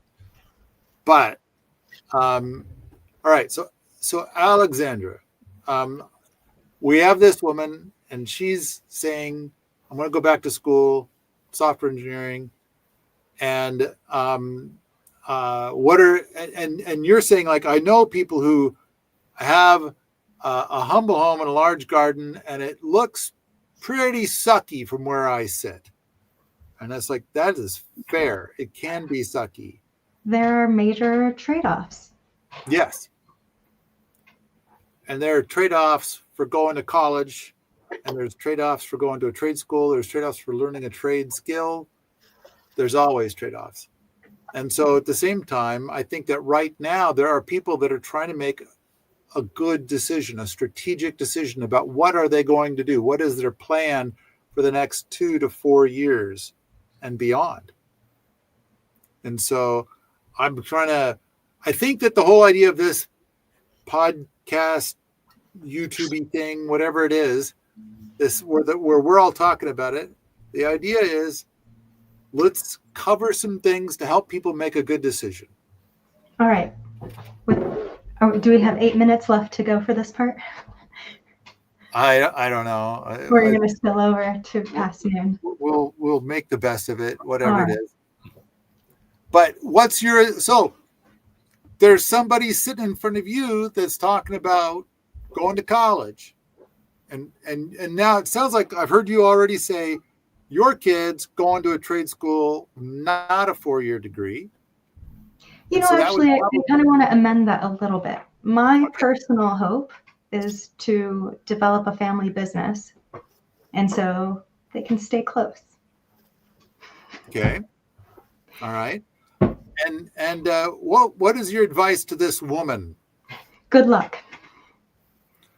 I don't have great advice. So what I heard you say is, good luck. Leave me out of you're crazy. So it's like, don't get me involved in this weird thing you're doing. You know, I think it would depend. What does her network look like? What kind of opportunities does she have? Connections. What does she want to do? What would be soul building for her? Ooh. Okay. I think there are pathways to right livelihood that are kind of predicated on having a paradigm shift, moving from, that consumeristic, convenience laden, structure that we're starting, that we're very accustomed to, and changing that to being, a producer. When something breaks, can you fix it? Or do you just have to replace the whole thing? Or can I make it? Can I make the thing that, out of a stick from outside instead of buying a new replacement? It requires so many mental shifts that I think Skip can offer for changing the way you think about choices on a day-to-day basis. But yeah, without knowing this woman, I don't really have any direct advice. But it's rough. It's rough. I like the idea of trying to fish around for networks as well as passions. And so, Samantha, you have a teenage boy. And so I the wonder if we should answer, hear from Mike, though, because he's got to go. I'm sorry, what? I wonder if we should hear from Mike really quick because he has to go. Oh, Mike I thought we has heard to from go. Mike. Did we Okay, hear you're from here Mike? from Mike. Okay. You can hear from me. I have a teenage boy. I encourage him to follow his passions. What do you love to do, and find a way that you can earn an income doing things that you love. I think that is going to lead him to a grander version of who he chooses to be. What is your advice to this woman that you do not know who is thinking about college? Well, I think that if you can find things that you can do that provide value to other people, then you can find ways to have more income. If that's her goal. If the goal is just to have more income, I don't necessarily think college is the quickest path for that, because it costs a lot of time and a lot of money to try, and hopefully it's a bet. So you hope it's going to pay off, but it will take you into debt. And if she just wants more income, there may be other ways where she can provide value to people around her, making stuff, doing services, helping people that don't put her deeper in debt. So I think it will really depend on what she really wants. If she really does want a better, more magnificent job in software engineering, then maybe a college is the path. I would think you'd want to find the person you want to work for and go talk to them and find out what is the path that I would need to take in order to work here. Right? Find your ideal situation and then figure out the path to get there. Because I think if you have a goal, you can reach it. But I think if you're just going forward with I'm going to go to college because that's what everybody else does, that's really not a goal. That's just kind of blindly following and hoping. I think we've got to have clear, defined goals. I kind of feel like when this woman was sharing this with us, the thing that she was kind of trying to say is that it's like she's got 3 part-time jobs right now, and she'd like to be able to transition into higher pay. And I do know that one of the things that I said, I said, I believe a humble home and a large garden. And I said, from between now and then, the thing to do is try to find ways to cut your expenses.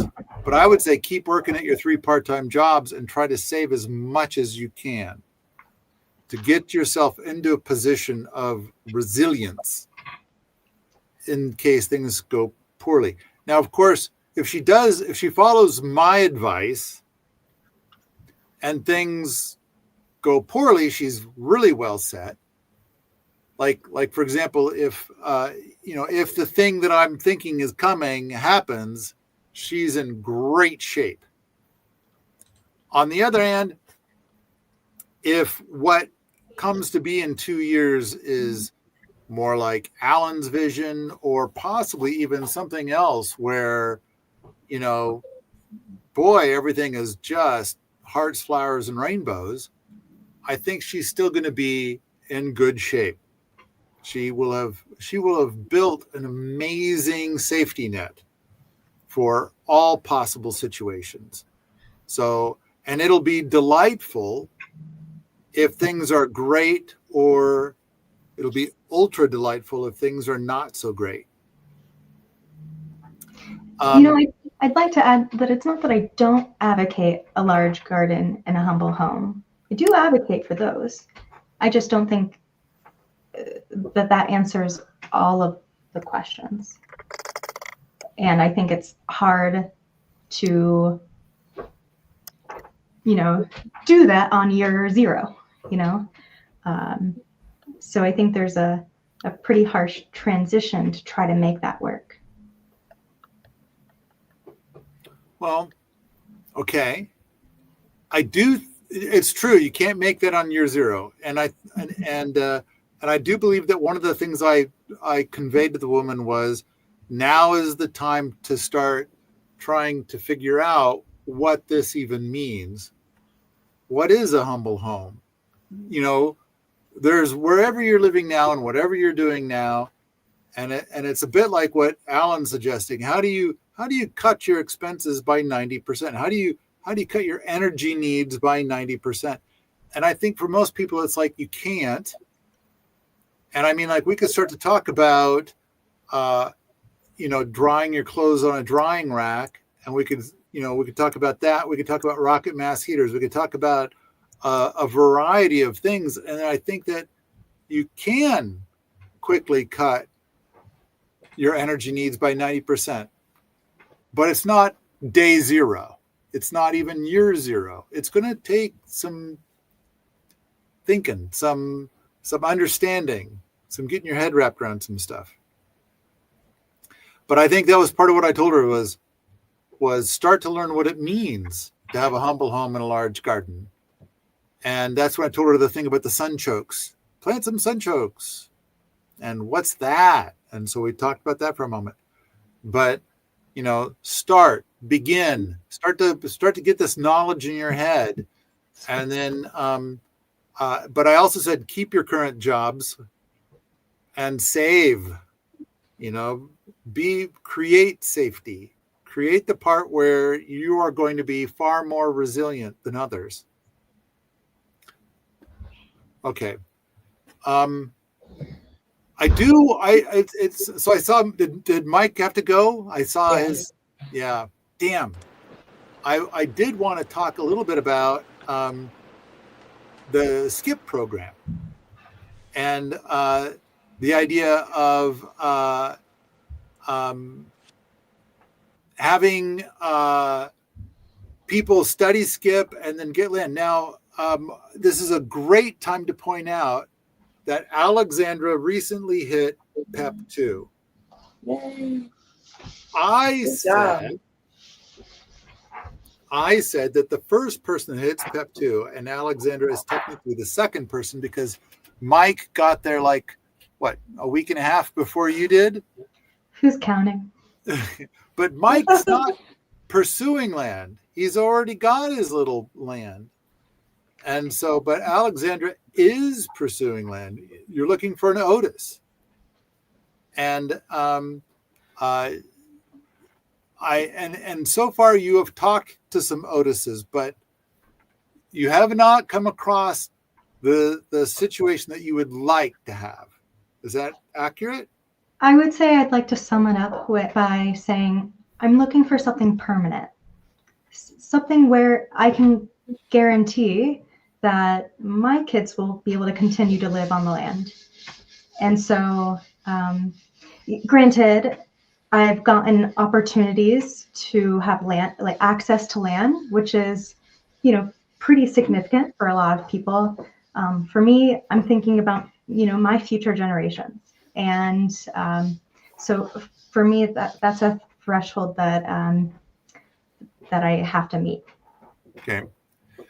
So some of the Otises I've talked to were a bit like that. Like, oh yeah, I would like to find a skipper that is going to come onto my land and be my personal bitch. And it's like, that's not what this program is about. But those people are like in their 50s and 60s. And then the people that I talk to that are like in their 80s and 90s, they're like, I need to find somebody to will my land to today because I'm not sure if I even have another month to go. And I talked to those people years ago. My guess is they're not around anymore.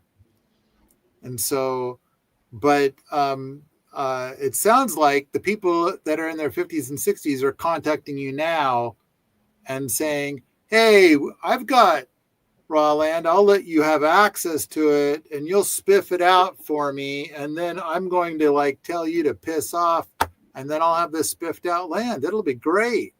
Come be my personal bitch. Yeah, I mean, yeah, it's hard to say.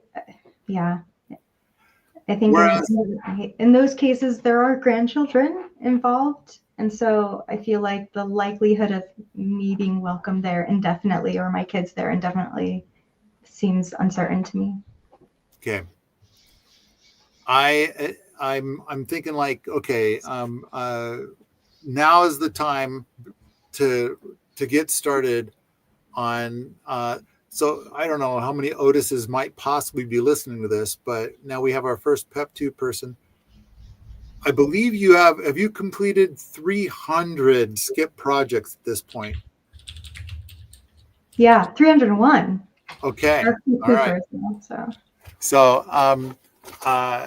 quite a lot of projects. And so anybody who is an Otis could go and it's like, I think if you go to the leaderboard, they could see your name and they click on it. And then they can start to follow all the links to go and see all of the evidence of each of the 301 projects. And so if in case anybody doesn't believe that you've completed 301 projects, they can go and see all the details of all of those projects. And so, and now is the time to talk to Alexandra about, what your offer might be. And I kind of feel like years ago, we had one Otis stand up and say, I'm an Otis and here's my situation and I'm looking for a skipper. And we observed that person get utterly flooded by people that had 0 BBs. They have not put anything into this skipper program saying, I'm the best candidate and you should will your land to me. And so they were so flooded with bullshit on permies that we advised all the Otises to be silent and quiet. And then we've had people who said, I'm an Otis, and they were, I don't know, looking for something that wasn't quite the same. But all right, the thing is that today there might be those people where, 5 years ago, their story was different. And today the story is, so the thing that we've always said about an Otis is that they might have grandchildren, but they're looking to will their land to somebody who wants to live on the land and continue doing homesteading and stuff like that, as opposed to just simply sell it and move on, which is what their kids are planning on doing. And so even if there are grandchildren involved, then they're looking for somebody that is not their children or grandchildren or whatever.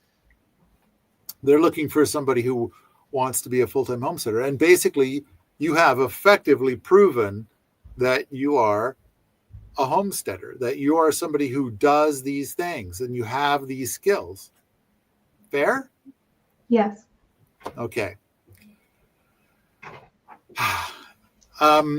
I think that when we talk to people about a humble home and a large garden, I think that this is one of the paths, is the skip path, where it's something you could do at the same time as having a full-time worky job, and you could find yourself inheriting land. In fact, inheriting a full homestead, complete with multiple homes and all the accoutrement. And I hope that Alexandra is about to prove it to be true in the next couple of weeks. And so, we've got some steps to do still to kind of get this first case scenario to happen.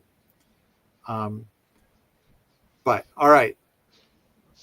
I kind of feel like we're 2 hours plus into this whole thing. I feel like it just got exciting. Okay. I mean, I'm glad to talk some more about Skip. And No, it's fair. It's fair. I guess I didn't quite realize the conversation today would revolve only around AI. And so I had kind of come up with a few talking points that I wanted to share about, the SKIP program, what that journey was like. And, sure, there could be Otis's here, but maybe there are a few people that are considering SKIP. And so, and also, I would like to personally really advocate for having more, in-person SKIP workshops. I think that is just such a novel experience that I think everyone should do. There are so many basic skills that SKIP requires you to do that I think everybody should know. Plumbing, electricity, even just knowing some basics about some plants, knowing what's edible or not. There are just so many skills that help you be more connected to the things you use and the food you eat. And so, yeah, I highly advocate SKIP as a program that I think everyone should do. I don't know if getting to PEP 2 is something everyone should do. It's a lot more work. But let's see. I don't know. Do you have any questions for me about it? well, I get the impression, I mean, we created the program for people like you that are like, Oh, I disagree. I don't think it was created for people like me. I think it was created for, young people, like 18 to 25. I think that's what it was created for. But I'm not the creator. Go ahead. So basically, one way to describe it is when Mike Ayler would call me and say, I need you to give me the name of somebody worthy to will my land to. And then I kind of talked about, well, you've had 100 interns. Why not pick one of them? And it's like, none of them makes the cut. And I shared that with somebody and they said, I think the problem is not the interns. The problem is Mike. And it's like, I think the problem is the massive gap between any one of those interns and Mike. And so the interns are kind of like, teach me the way that I want to be taught and allow me to be lazy, maybe allow me to be human in my way of being human and, carry me into whatever it takes to be worthy. And Mike doesn't have what it takes to carry them. And so basically what the intern wants from Mike, Hand-holding. Sure. Mike isn't into it. And at the same time, what Mike wants from the intern isn't into it. All 100 of them. There's this big gap between the two. So when Mike was calling me up saying, give me the name of somebody worthy. So you're saying, I ain't 18 anymore, therefore I ain't part of that. And it's like, and of course, Mike is now dead. But I would say that if Mike were alive and called me today, it's like, I have a name for you. And he would be happy. And therefore, this is created for you. I see. So, because then the conversation happened like, okay, Mike, what does it mean, worthy? Like, what do you need? And it's like, have they put up a cord of wood? And it's like, I don't want to know whether they say they've put up a cord of wood. I need to know that they've actually done it. There's a massive difference between the two. Okay. So there's proof that you've put up a cord of wood, right? I hope, right? That's a BB you probably did. Yes. Yeah. Okay. So I don't know, a lot of the first list of probably 30, 40 things were me asking Mike, like, how does a person prove their worth? How do you know they're worthy? What do you need to know that they're worthy? So today, Mike would be willing to will his land over to you, even though you've never been to Mike's place. Because Mike he was ready to sign it over. He just needed to know that you're worthy. And you now meet that criteria. Wow. Did we lose Alan? He said he was going to have to go soon. Okay. I'm still here. I'm gonna have to jump off in a couple minutes. Okay. Alan, do you have anything else to add to this before you run away? Hold on. You know, Turn this back on. Joel Salatin read the Skip book, and then I saw him give a presentation. And while he didn't quote the book or say the things he was saying on the stage were things that he got out of the Skip book. I thought that was pretty cool. But all right, Alan, do you have anything to say about Skip? Maybe. I mean, I can't comment on too directly. By the time Skip came out, I was so late in my trajectory, and I have all kinds of things happening. I haven't actually done any of the Skip stuff. That was stuff. A lot of the things that were there are things that I did younger in life. But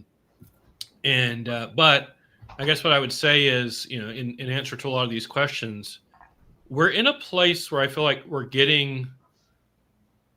there's a lot of uncertainty about what's going to unfold over the next 5 to 10 years. I think we're probably at a place where the uncertainty is higher than it's been over the last 50 years. And so to me, the practicality of the practical answer to any of these questions is maintain optionality, right? And so the things that we're talking about with Skip, which is like learning practical skills, right? And growing some of your own food and learning how to get by on considerably less and leaning into your community and create. So in other words, all the different forms of capital, knowledge capital, real capital, community, social capital, exactly. All of that's becoming increasingly important. And there are, the fact is that as modern education has become more abstract and more, thinking in your head, what Skip is trying to do is say, okay, let's just go in the opposite direction and let's get hands-on practical real skills that give you options no matter the complexity that emerges over the next decade. And I think that is probably the best way I can sum up the value for someone who is at that stage of life looking at things, looking maybe at it and saying, I don't know if I want to go sit in a classroom and learn all kinds of abstract stuff for large sums of money that I don't know whether they're going to be useful in 5 years because it's so unpredictable versus, wow, I don't care what happens over the next 10 years, knowing how to grow a garden, knowing how to put up a cord of wood, that doesn't go away. And it backstops and gives me fundamental primary skills that let me take care of myself, my family, and my community. I think that, so that would be my most succinct way of sort of like telling somebody who's coming through that question of, do I go to college? Do I do this or that? They said, well, shall I do Skip? I was like, well, this is the reason you might consider it, right? Does this make sense to you? That it gives you all of these, it gives you stuff that will probably serve you well, no matter which way all these complexities we're talking about work out. And that's, I guess, how I might sum it up. I suppose another thing is that Alexandra is getting offers from people to basically come and work for them. I mean, but why take on a worky job of being a land manager when Alexandra has all of the training to be an engineer? I mean, if she wanted to have a worky job, she could just, for money, she could keep doing that. But I think that, now she's far enough along. But yes, I think that we talked earlier about trades. I think Skip teaches a lot of trades, and it's like pick your fave kind of a thing. But the big thing, I do think that Skip is an answer to the part about getting land. But I think I have a bunch of other answers for getting land. But the big one is to touch upon, and then the thing I think I was starting to say a moment ago was that Alexandra is the exact reason why we made Skip. And then to kind of circle back to something that Alan was just saying, I think what I see 85% of the people who are doing Skip projects, I think what they are doing instead, like what they want out of it, is I did a project. I want somebody to check my work and tell me if I did it wrong.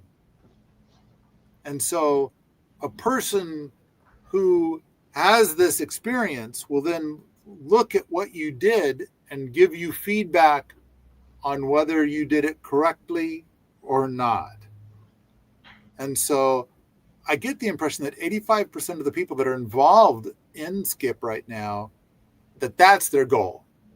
They just want to build the experience, to build the skills, and get verification, possibly validation, that they did it correctly.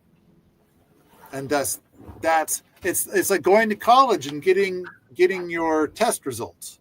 Like, okay, you stood in front of the class and talked about math, and so now I took a test and I gave it back, and you're going to tell me what my score is. And so in a way, that's kind of what it is. Someone is you're doing you're carving a thing. You're building a rocket mass heater. Oh, and Alexandra, this is a good time to plug your rocket mass heater stuff as well. You're teaching rocket mass heater courses. Oh, and Alan's like, I'm going to have to jump off. Yeah. Okay. Anything else to add, Alan? No, I'm great. Okay. Good to see you, Alan. Thanks. Bye. So, Alexander, do you wanna plug the courses that you're teaching in rocket mass? You're teaching people how to build rocket mass heaters.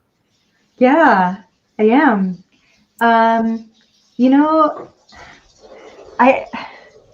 have to say I'm a PINA certified teacher, but yet I haven't delved into that and really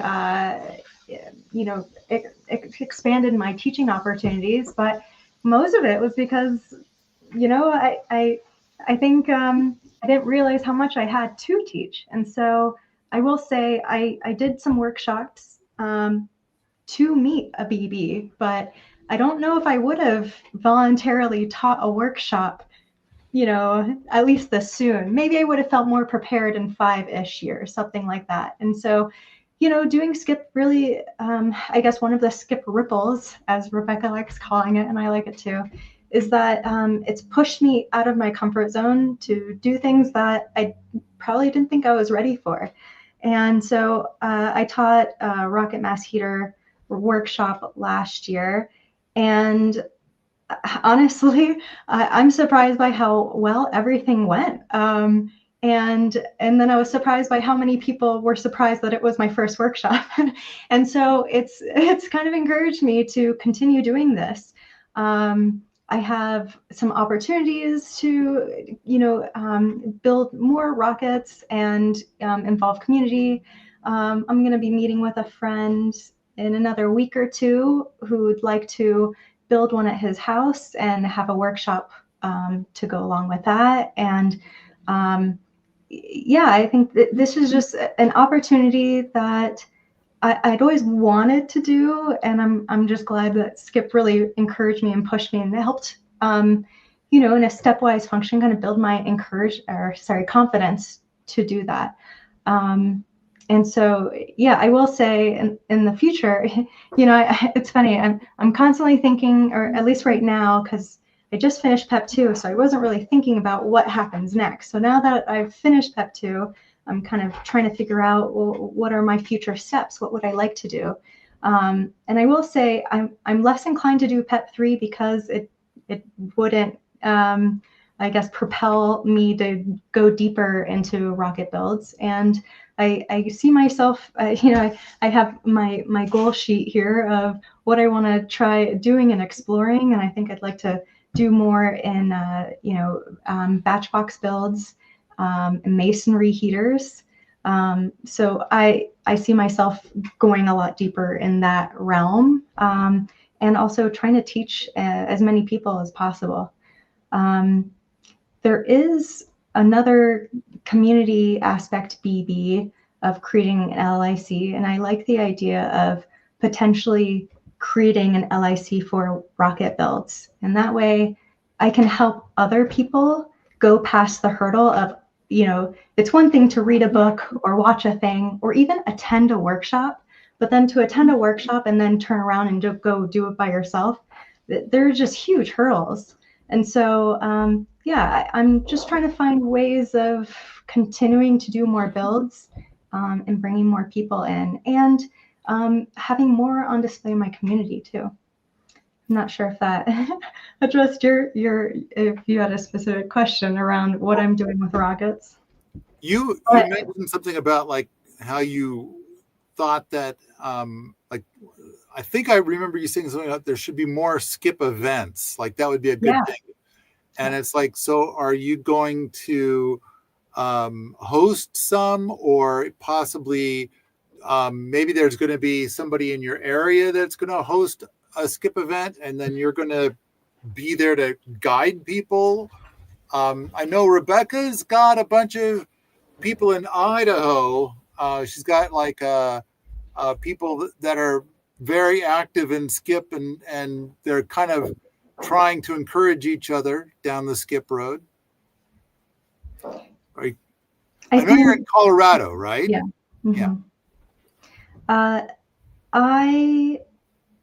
I would love for you to host another skip event. I know Mike Hossel, now that he's gone from this call, he would like to start hosting skip events. In the future, when I have land, I would love to be able to host that as well. And just, essentially offer a different version of gardening gardeners. I could imagine I'm always going to be involved in this area of trying to help other people learn basic skills. So I know that for the skip event, which I know you attended, we charged a certain amount for that, and we paid for a cook, and we paid for lots and lots of things for that event to happen. I know that for me, the event ran in the red, and it was subsidized by Kickstarters. And this is a good time to point out, and I don't know if I've ever put this into a podcast before, but we have found out that why have our Kickstarters been doing so poorly? And it's like we've finally found out why. And apparently only about 10% of our audience is receiving our emails. And so, and it's like, well, why is that? And it's like, well, remember that time 3 years ago where basically I stood up and threatened the income of some big energy place, and they then tried to do all these things to crush us. So they also, because it was about the same time that we were like, why are there all these people signing up with all these weird email addresses? They're signing up to Permies, but we don't see them like trying to spam or do anything naughty. They're just creating an account, and that's all they're doing. And there's like thousands of them. Well, it turns out it's about 20 to 30,000 of them. And we found out what was happening. And that is that those people now have the ability to convince other email entities that our email is so bad that now people don't even get our emails in their spam box. And then when that started to happen, we're like, how is this even possibly happening? And it's like, it's taken us more than a year to just not only figure out what is happening, but then to start taking the steps to correct it, to find those naughty emails and remove them from our system. But we've got months to go still. All right, which means that now that you've gotten to PEP 2, we don't have the ability to tell everybody about how you got into PEP 2. And on top of that, when I would host those summer events, they were subsidized by my Kickstarters. And if my Kickstarter doesn't do well, then I can't subsidize those events. And so, but we did do a free event. We called it the BB20 event. And so we invited people who had BB20 or higher to just come out. And they would spend a week working on BBs and just eat the food that we have here. But those people tended to bring food, and so it all worked out as a free event. I thought it was pretty cool. We could do something like that again. We haven't done that in a few years because it doesn't really cost me anything to host it. I don't have to like pay the cook or pay instructors or pay anybody. But we could put feelers out to see if people want to do it. Unfortunately, if we put feelers out to see if anybody wants to do it, hardly anybody gets those emails about those feelers. And so it's like, I don't know, only the people that are the most zealous about saying that's not spam and, coming out to Permies every day, even though they're not getting the emails driving them into Permies. That's the only people that'll find out. Although we are experiencing record traffic to Permies, which is wild.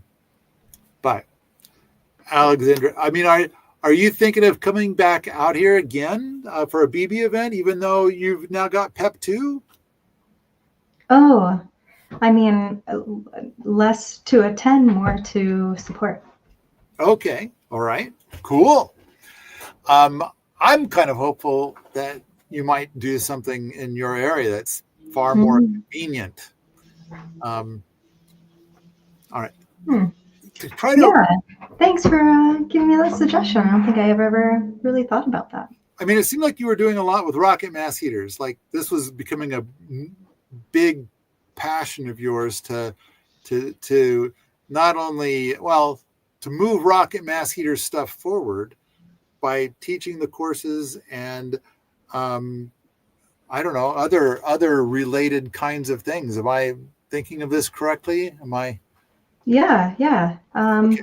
I mean, I chose for it to be a wood level project. I as you know, I went to Wheaton Labs for a rocket, I'm going to say jamboree. It wasn't quite a workshop, but I got a lot of different the tour of all the rockets, some rebuilds, some new builds, just a lot of really good exposure. And ever since going, I've always wanted to, employ those skills. And I relish the idea of being able to generate some sort of family business in the future to sustain our family. Nice. That's my hope. So let's wrap up about the whole, and it's kind of AI, it's kind of not AI, it's kind of really anything. But I do feel like the humble home and large garden is really a solution to whatever the future may hold. And it's kind of funny, there's that whole branch of people that are preppers, but they seem to, it seems to be, rather than a humble home and a large garden, which I would think would be the core of prepping, it seems to be, It seems like more consumerism. Let's amass as much stuff as possible. yeah, I need 100 guns and and 1,000 times more ammo than I could ever possibly shoot, and that's being a prepper. And much like what Alan was saying, like if you're gonna, if you've got really bad energy consumption habits and you're gonna go get solar panels to support that, it's like that is a lot of solar panels. So I see a lot of the prepper community like, here's my 30,000 watts of solar panels. And it's like, holy shit. It's like 100 feet long. And it's like, that is a lot of solar panels. That's a lot of money right there. And I don't know. It just seems nuts to me. Whereas I'm thinking like, and then it's like, okay, well, how do you heat your home with heat pumps? And how big is your home? 4,000 square feet. And it's like, if you're going to be a prepper, I kind of feel like, you're kind of, first of all that solar stuff, if anything goes sideways and there's, it's zombie apocalypse, then isn't that something goes sideways with your solar stuff? Aren't you going to kind of be out of energy and like you'll have nothing? Whereas, I don't know. I like the path of the rocket mass heater, because it turns out that in a cold climate such as Montana or Colorado or interior Washington State, about 60 to 75% of your energy consumption is for heat.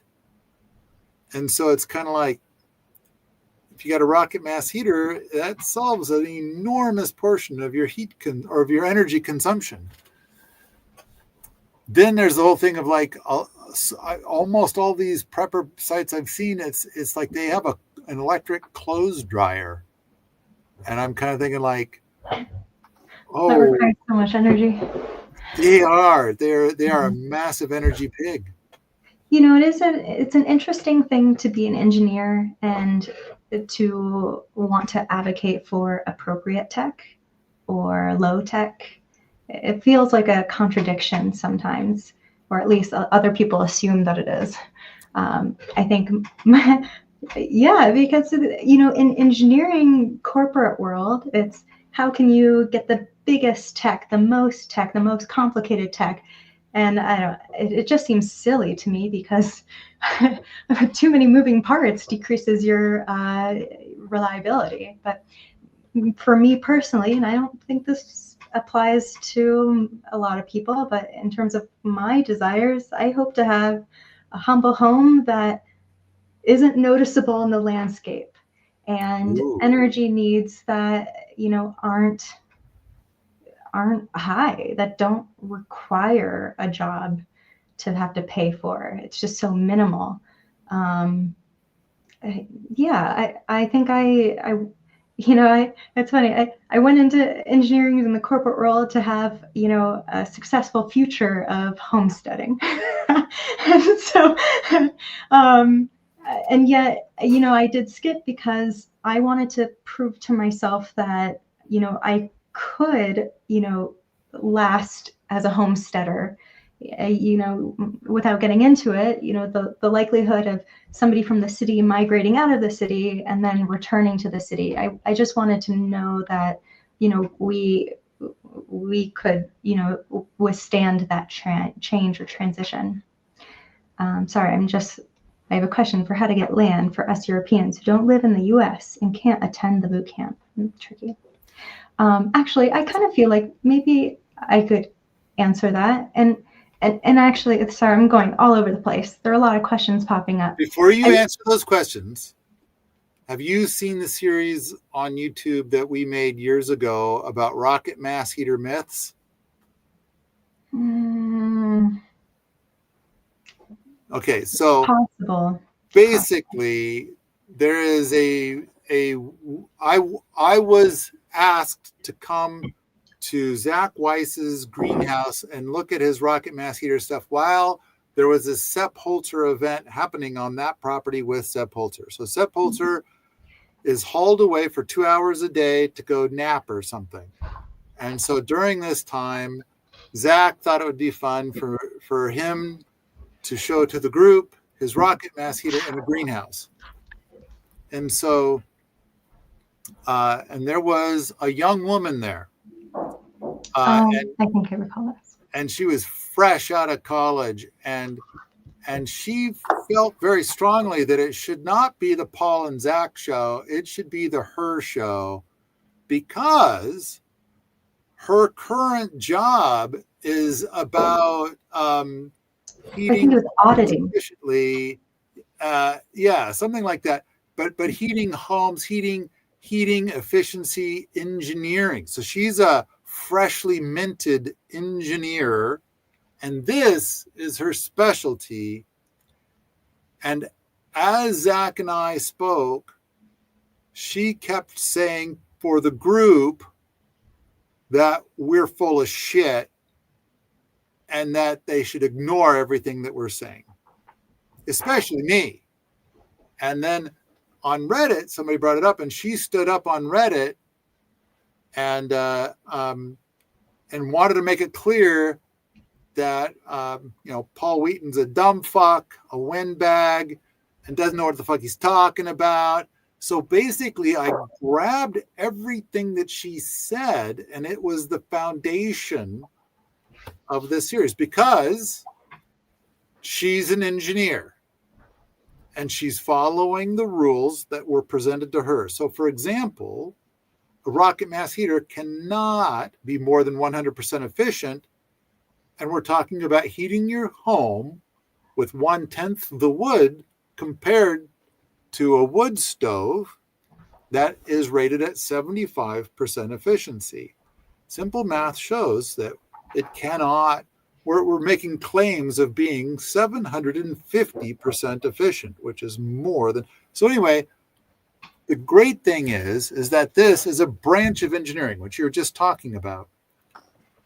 The woman never realized that the numbers that she's working with for wood stove efficiency have been fucked with a lot.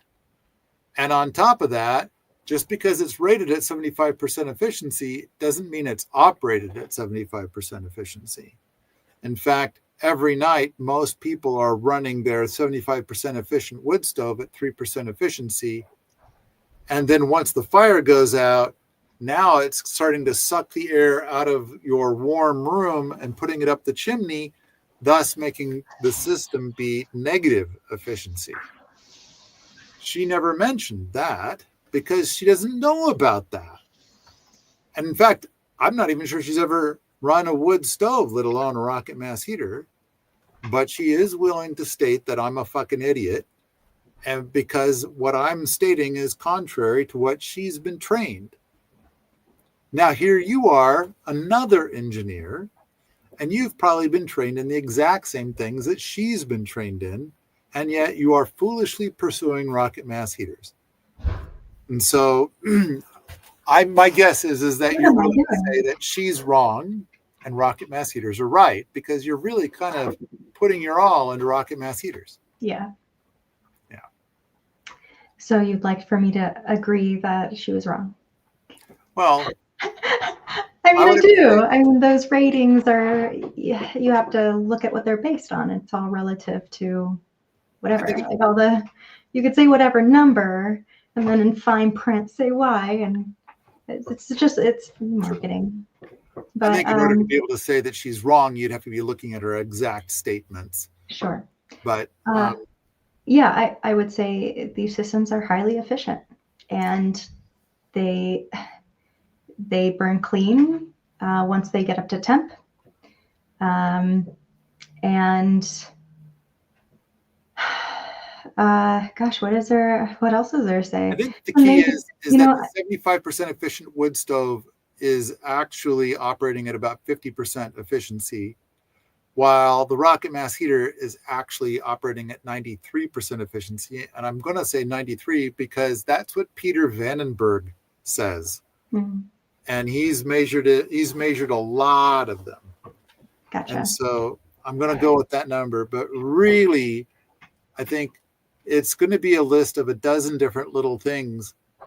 And the first item on the list is people tend to operate their 75% efficient wood stove at 3% efficiency every night. During the day, they might get it up to 40%.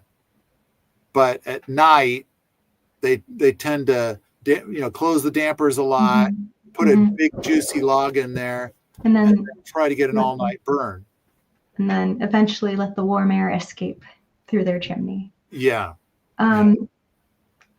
Yeah, I think these are highly efficient systems. They're contraflow systems, so they kind of have that, opposite P-trap effect to prevent that.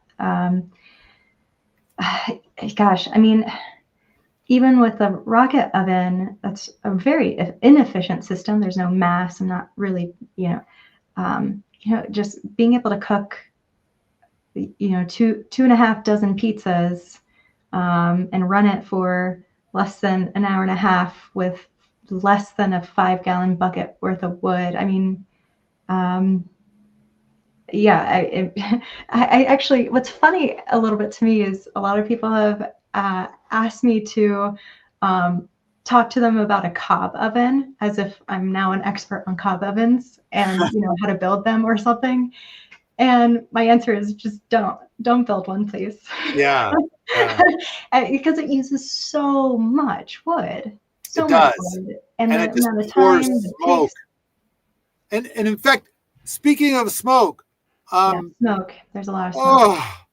This is so. I did a little short travel the last 2 days, and so I was at a place that's called a resort for one night, and it was so smoky, it was horrible. And it's like, but everybody in town is burning their brush piles, and including at the resort. So everything is covered in smoke. And as a guy that had to dance around the cancer comedies recently, smoke, in fact, wood smoke causes cancer. It's 100 times more carcinogenic than cigarette smoke. And so it's like, boy, go easy on that wood smoke. But of course, they were filling the air with it.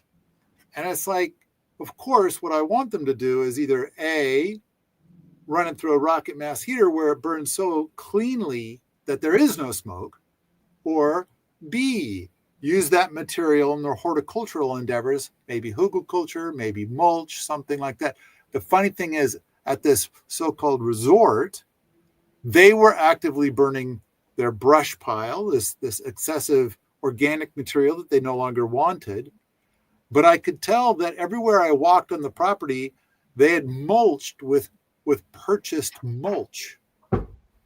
And it's kind of like, and it's like, but I'm not going to say anything because I'll just sound crazy.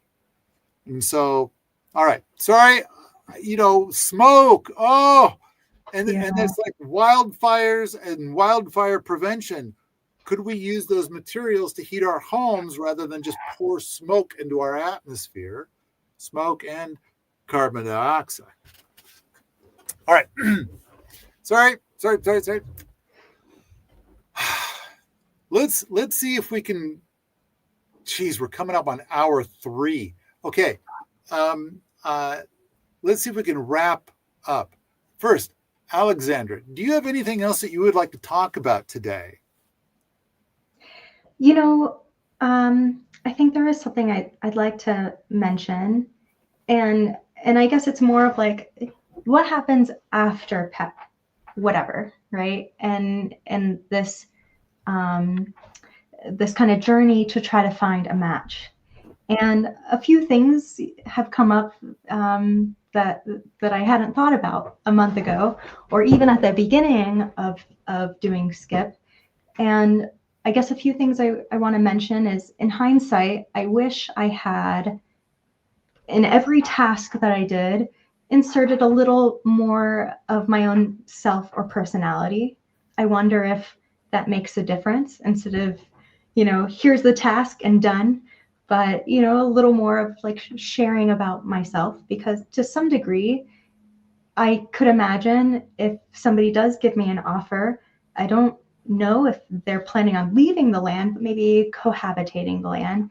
And so I think there's a certain element of, it would be nice to kind of get to know me, or really both ways. But this program is kind of structured so that it's only one way. But, if I were to have advice for somebody new getting into it, maybe creating a little more narrative or sharing more of their personal selves embedded in what they're doing.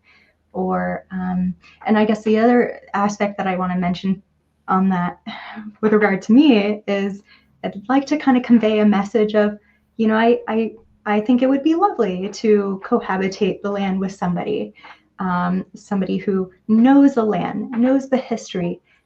Even better would be somebody who's living on the land and their families lived on the land for generations, and having that story embedded. I think that really would be lovely. But hopefully they like my kids. But I am a package deal, and I think Skip is really supposed to be, an individual or solo endeavor. And it's not just me, it's also my family too. But I have to say, I'm a little hesitant with sharing too much information about my kids. I guess I'd like to encourage any Otis that might be considering reaching out to me to just reach out and we can chat. Like, it doesn't have to be, a formal offer. Yeah, so I think that's what I'd like to add to it. Did you have a thread now that talks about what you're looking for, right? I have posted what I'm looking for in the Skippers and Peppers thread. So anyone who has a certain number of tasks completed can add their little bit to it. The things that I'm looking for are kind of like I guess three part. One is, I want to be in a cold climate, mostly because I think that'll be more resilient in the future, but also because I would like to continue working on rockets, and I don't think rockets in the desert makes a lot of sense. The second aspect is, I'd like to have access to water, and not municipally treated, just a good source of water. And then the third is, a sufficient amount of land such that I could support a gardeners program or community.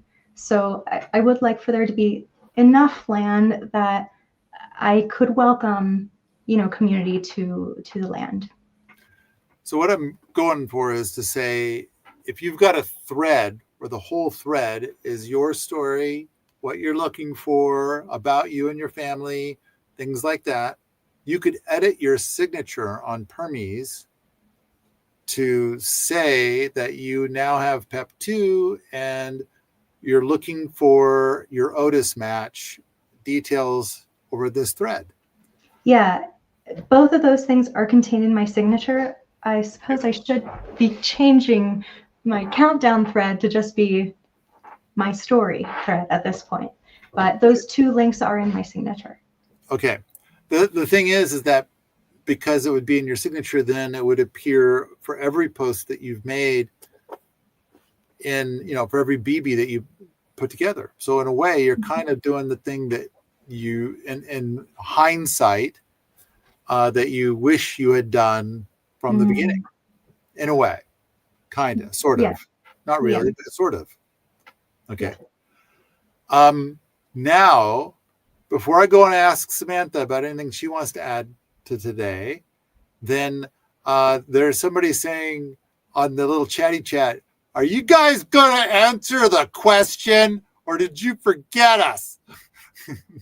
So you were about to answer something. And so, okay, is this it? I have a question for how to get land for us Europeans who don't live in the US and cannot attend the boot camp. Specifically, I'm from Serbia. So what is the best first income to get? Okay. First of all, I think that Skip is global. I mean, when we've gotten emails from Otis's, they were all over the world. And then I know that some of the people that have been working on Skip are like, oh yeah, how many Otis's are within 50 miles of me? It's like, not even going to touch that question. So I would say that I don't know about Serbia. I'd have to go. I mean, like I started tuning out all the Otis stuff a long time ago because there was just so much of it. But as far as like a humble home and a large garden, as I was talking about that at one place, somebody said, oh, like what happened in Russia when they switched from whatever to whatever, like 20 years ago, then suddenly everybody switched to gardening, and they kind of all already had humble homes, but with gardens. And everybody just ramped up all their gardening in a major way. And I'm like, well, I don't know enough about that, but sure, sounds good. But as far as like boot camp from Serbia, I wish I could say that I knew of lots and lots of gardeners programs all over the world, but I kind of feel like for me to officially write the book Gardening Gardeners and or even to announce Gardening Gardeners as a formal thing on Permies so that other people can copy and paste it or whatever, I need to have at least one success, and that's the Permaculture Bootcamp. And in order for it to be a success, I kind of feel like we need the boot camp to be full, 20 people or so, and for there to be a waiting list of people waiting to get into the boot camp. And we don't currently have either of those. And so, therefore, I mean, if I have this big audience and I can't fill the boot camp, I think it would be difficult for 100,000 homesteads who don't have a mailing list at all to fill a Gardening Gardeners program. And so I need to come up with something that seems to work. I recently finished a book called Sun House, and anyway, they're talking about building intentional community in Montana, which I thought was pretty fun. But they specifically said we are not an intentional community because all intentional communities fail. We're going to call ourselves a menagerie. I thought that was delightful, and I don't think it's it's not that all intentional communities fail, but that the failure rate is extremely high. It is above 95%. So. And that's kind of the function of Gardening Gardeners. I'm trying to come up with a recipe that is better. It's not perfect, but it's better. Like, can we have something that has a much higher success rate? But so far, I mean, we do have people that have been here, several people that have been here longer than 2 years, which is a good sign. But I don't know if it doesn't take off. I guess either it's proof that I'm wicked and I suck, or I'm just awful or something like that, or the whole idea is just a really bad idea. But then if I suck and it works, then it must work so good it makes up for my sucking. So, but I think before I can even advocate for Gardening Gardeners, I have to have at least one case where it's working. Okay.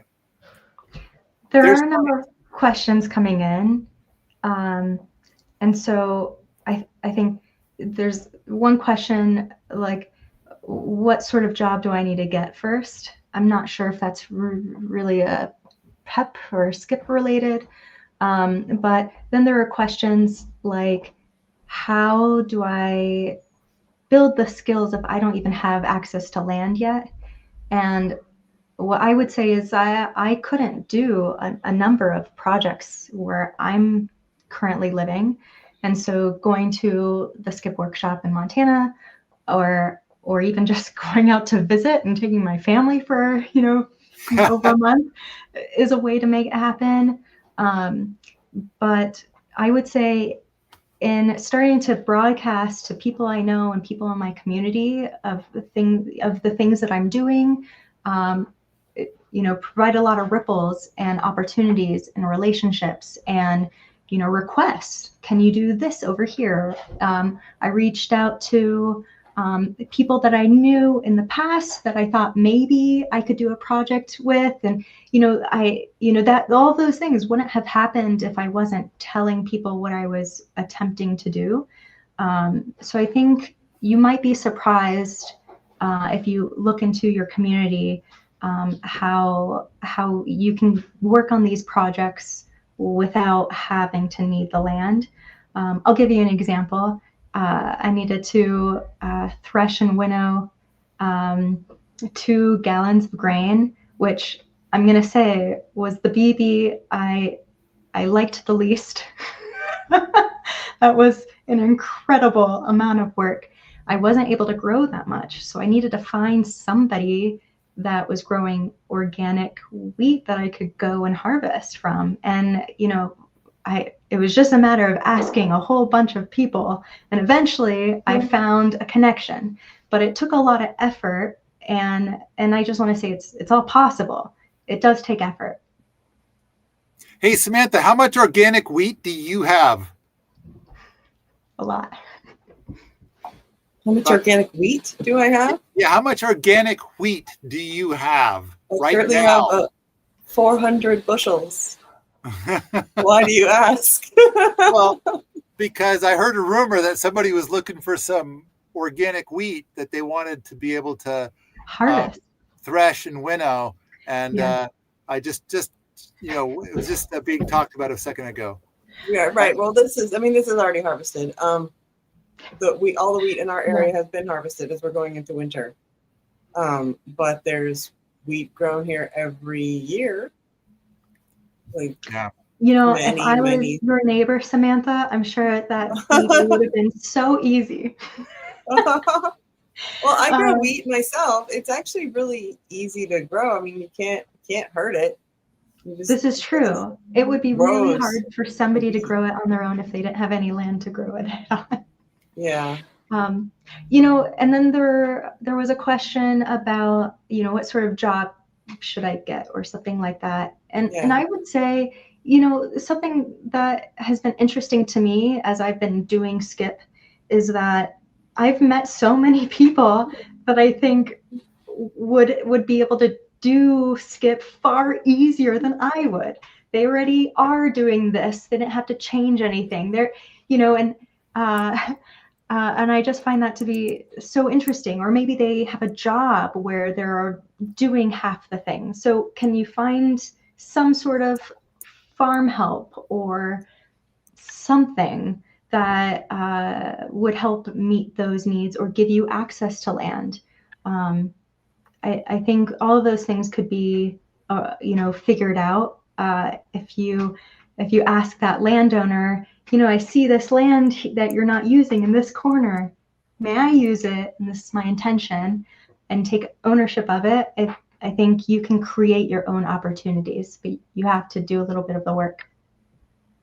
A lot. You have to do all the work, not a little bit of the work, all of it. I think step one is like to cruise through the easy 20 BBs. And so somebody made a list of like, what are the easiest BBs? And so cruise through that. And then once you've got BB 20, then when you start to tell people about what you're doing and how you'd like to be able to find land, it's amazing how people are like, oh, you want to come to my house and put up a cord of wood? Yeah. What's the catch? What do I have to do? Maybe give you a sandwich? It's like, so you're telling me I'll get a cord of wood and it'll cost me a sandwich. I was like, I'm in, baby. And it's like, I was like, oh, you want a place to come and do my chores? It was like, sure. That sounds, how can that go wrong?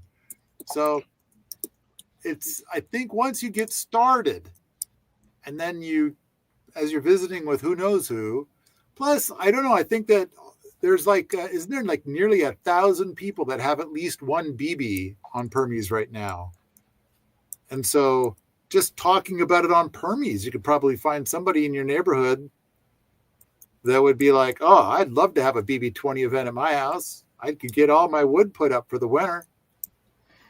Yeah, I ran some numbers for my personal journey. I've done 301 BBs, but 10 of them weren't necessary to get to PEP 2.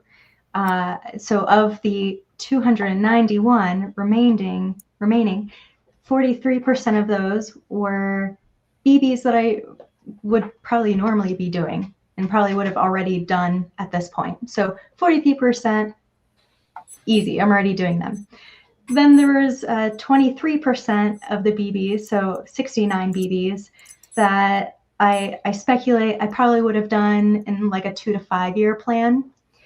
And then in my lifetime, there's another 47, or I'm sure I would have gotten to it.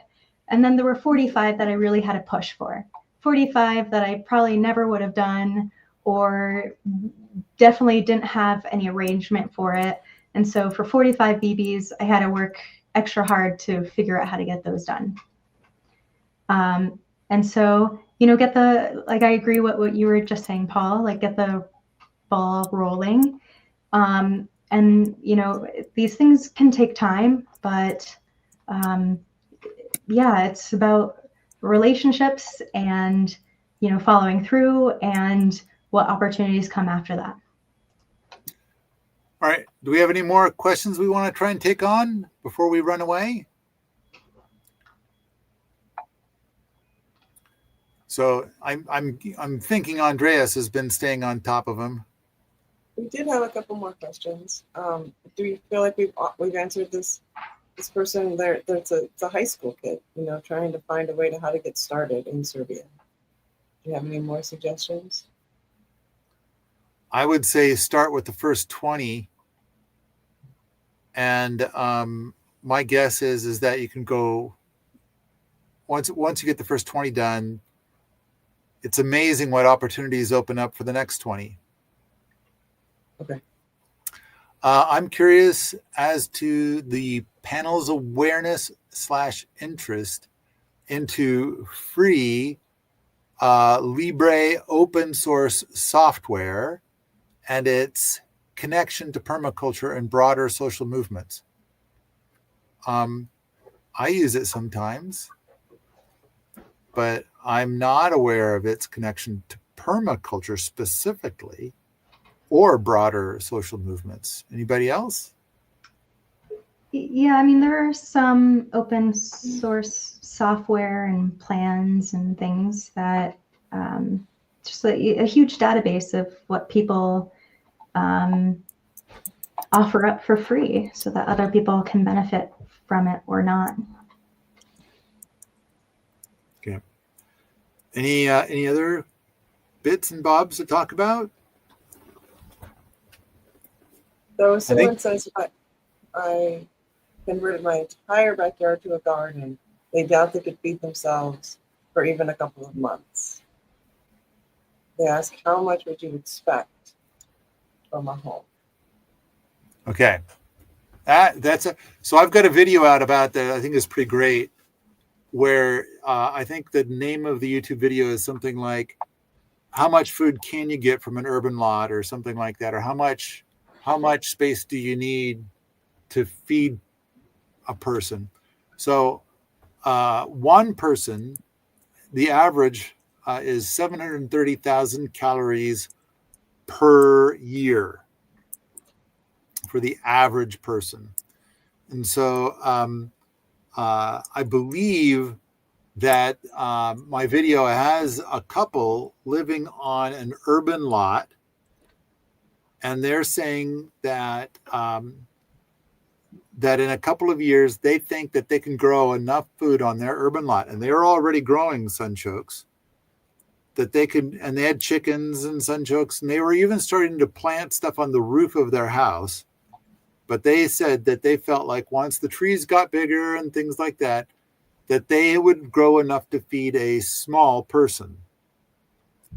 So GamCod seems to have shown that we can do much better than that. And so we're seeing GamCod plots that are 200 square feet, but when you expand them out to an acre, you're growing something on the order of 17 million calories. And so effectively, you can feed 20 people on an acre. And the standard urban lot is a quarter of an acre, although a lot of that quarter of an acre is being taken up by a house and maybe other buildings. So on a standard urban lot, maybe you can do 1 million calories, which would be more food than one person. And so, but I'd say get started with sunchokes just in one corner of your urban lot. And because I remember being at somebody's house a couple of months ago looking at their sunchoke patch, and I was thinking like that amount of food, that amount of sunchokes is enough to feed a person all winter. And it had only been a couple of years since they planted some sunchokes, and it wasn't even taking up very much of the yard. But the sheer volume of calories that come out of sunchokes is pretty profound. And so I'm kind of thinking like it's possible that if on sunchokes alone, you could probably, which was part of that couple in Portland, what they were doing is that they had a batch of sunchokes cooking on the stove, and they just kind of kept it going all day long, every day. And they just ate sunchokes every day. And it's like, I kind of feel like that becomes one of the big staples instead of wheat, corn, and soy, which are the conventional American staples. And that's kind of like, I think that you could do quite a bit of food in a backyard. It might not be enough to feed, like in a year or two, it might not be enough to feed all of one person, but it would be a very substantial dent. But I kind of feel like if we're going to talk about, like we're doing with this whole, like today's whole thing, if we're going to talk about, like, let's pretend for just a moment that 2 years from now, there's 70% unemployment, and the answer is a humble home and a big garden. I do believe that a big part of all of this is you got to move out of the city. And granted, it's a choice. Some people want to live in the city, and they've got like an urban lot, and they can't grow very much food. That is a delightful choice. It comes at a price. If you're going to live out in the country and you've got a couple of acres per person, this is going to be really easy. But if you've got a quarter of an acre and you got 4 people to feed, that ain't going to get the job done, I don't think. I love the idea of being wrong. All right, let's. Are there any other questions? Did we get to everybody? I think we got it. Thank you. All right. Okay. If you like this sort of thing, come on out to the forums at permies.com, where we talk about how to get a home for free, homesteading and permaculture all all the time.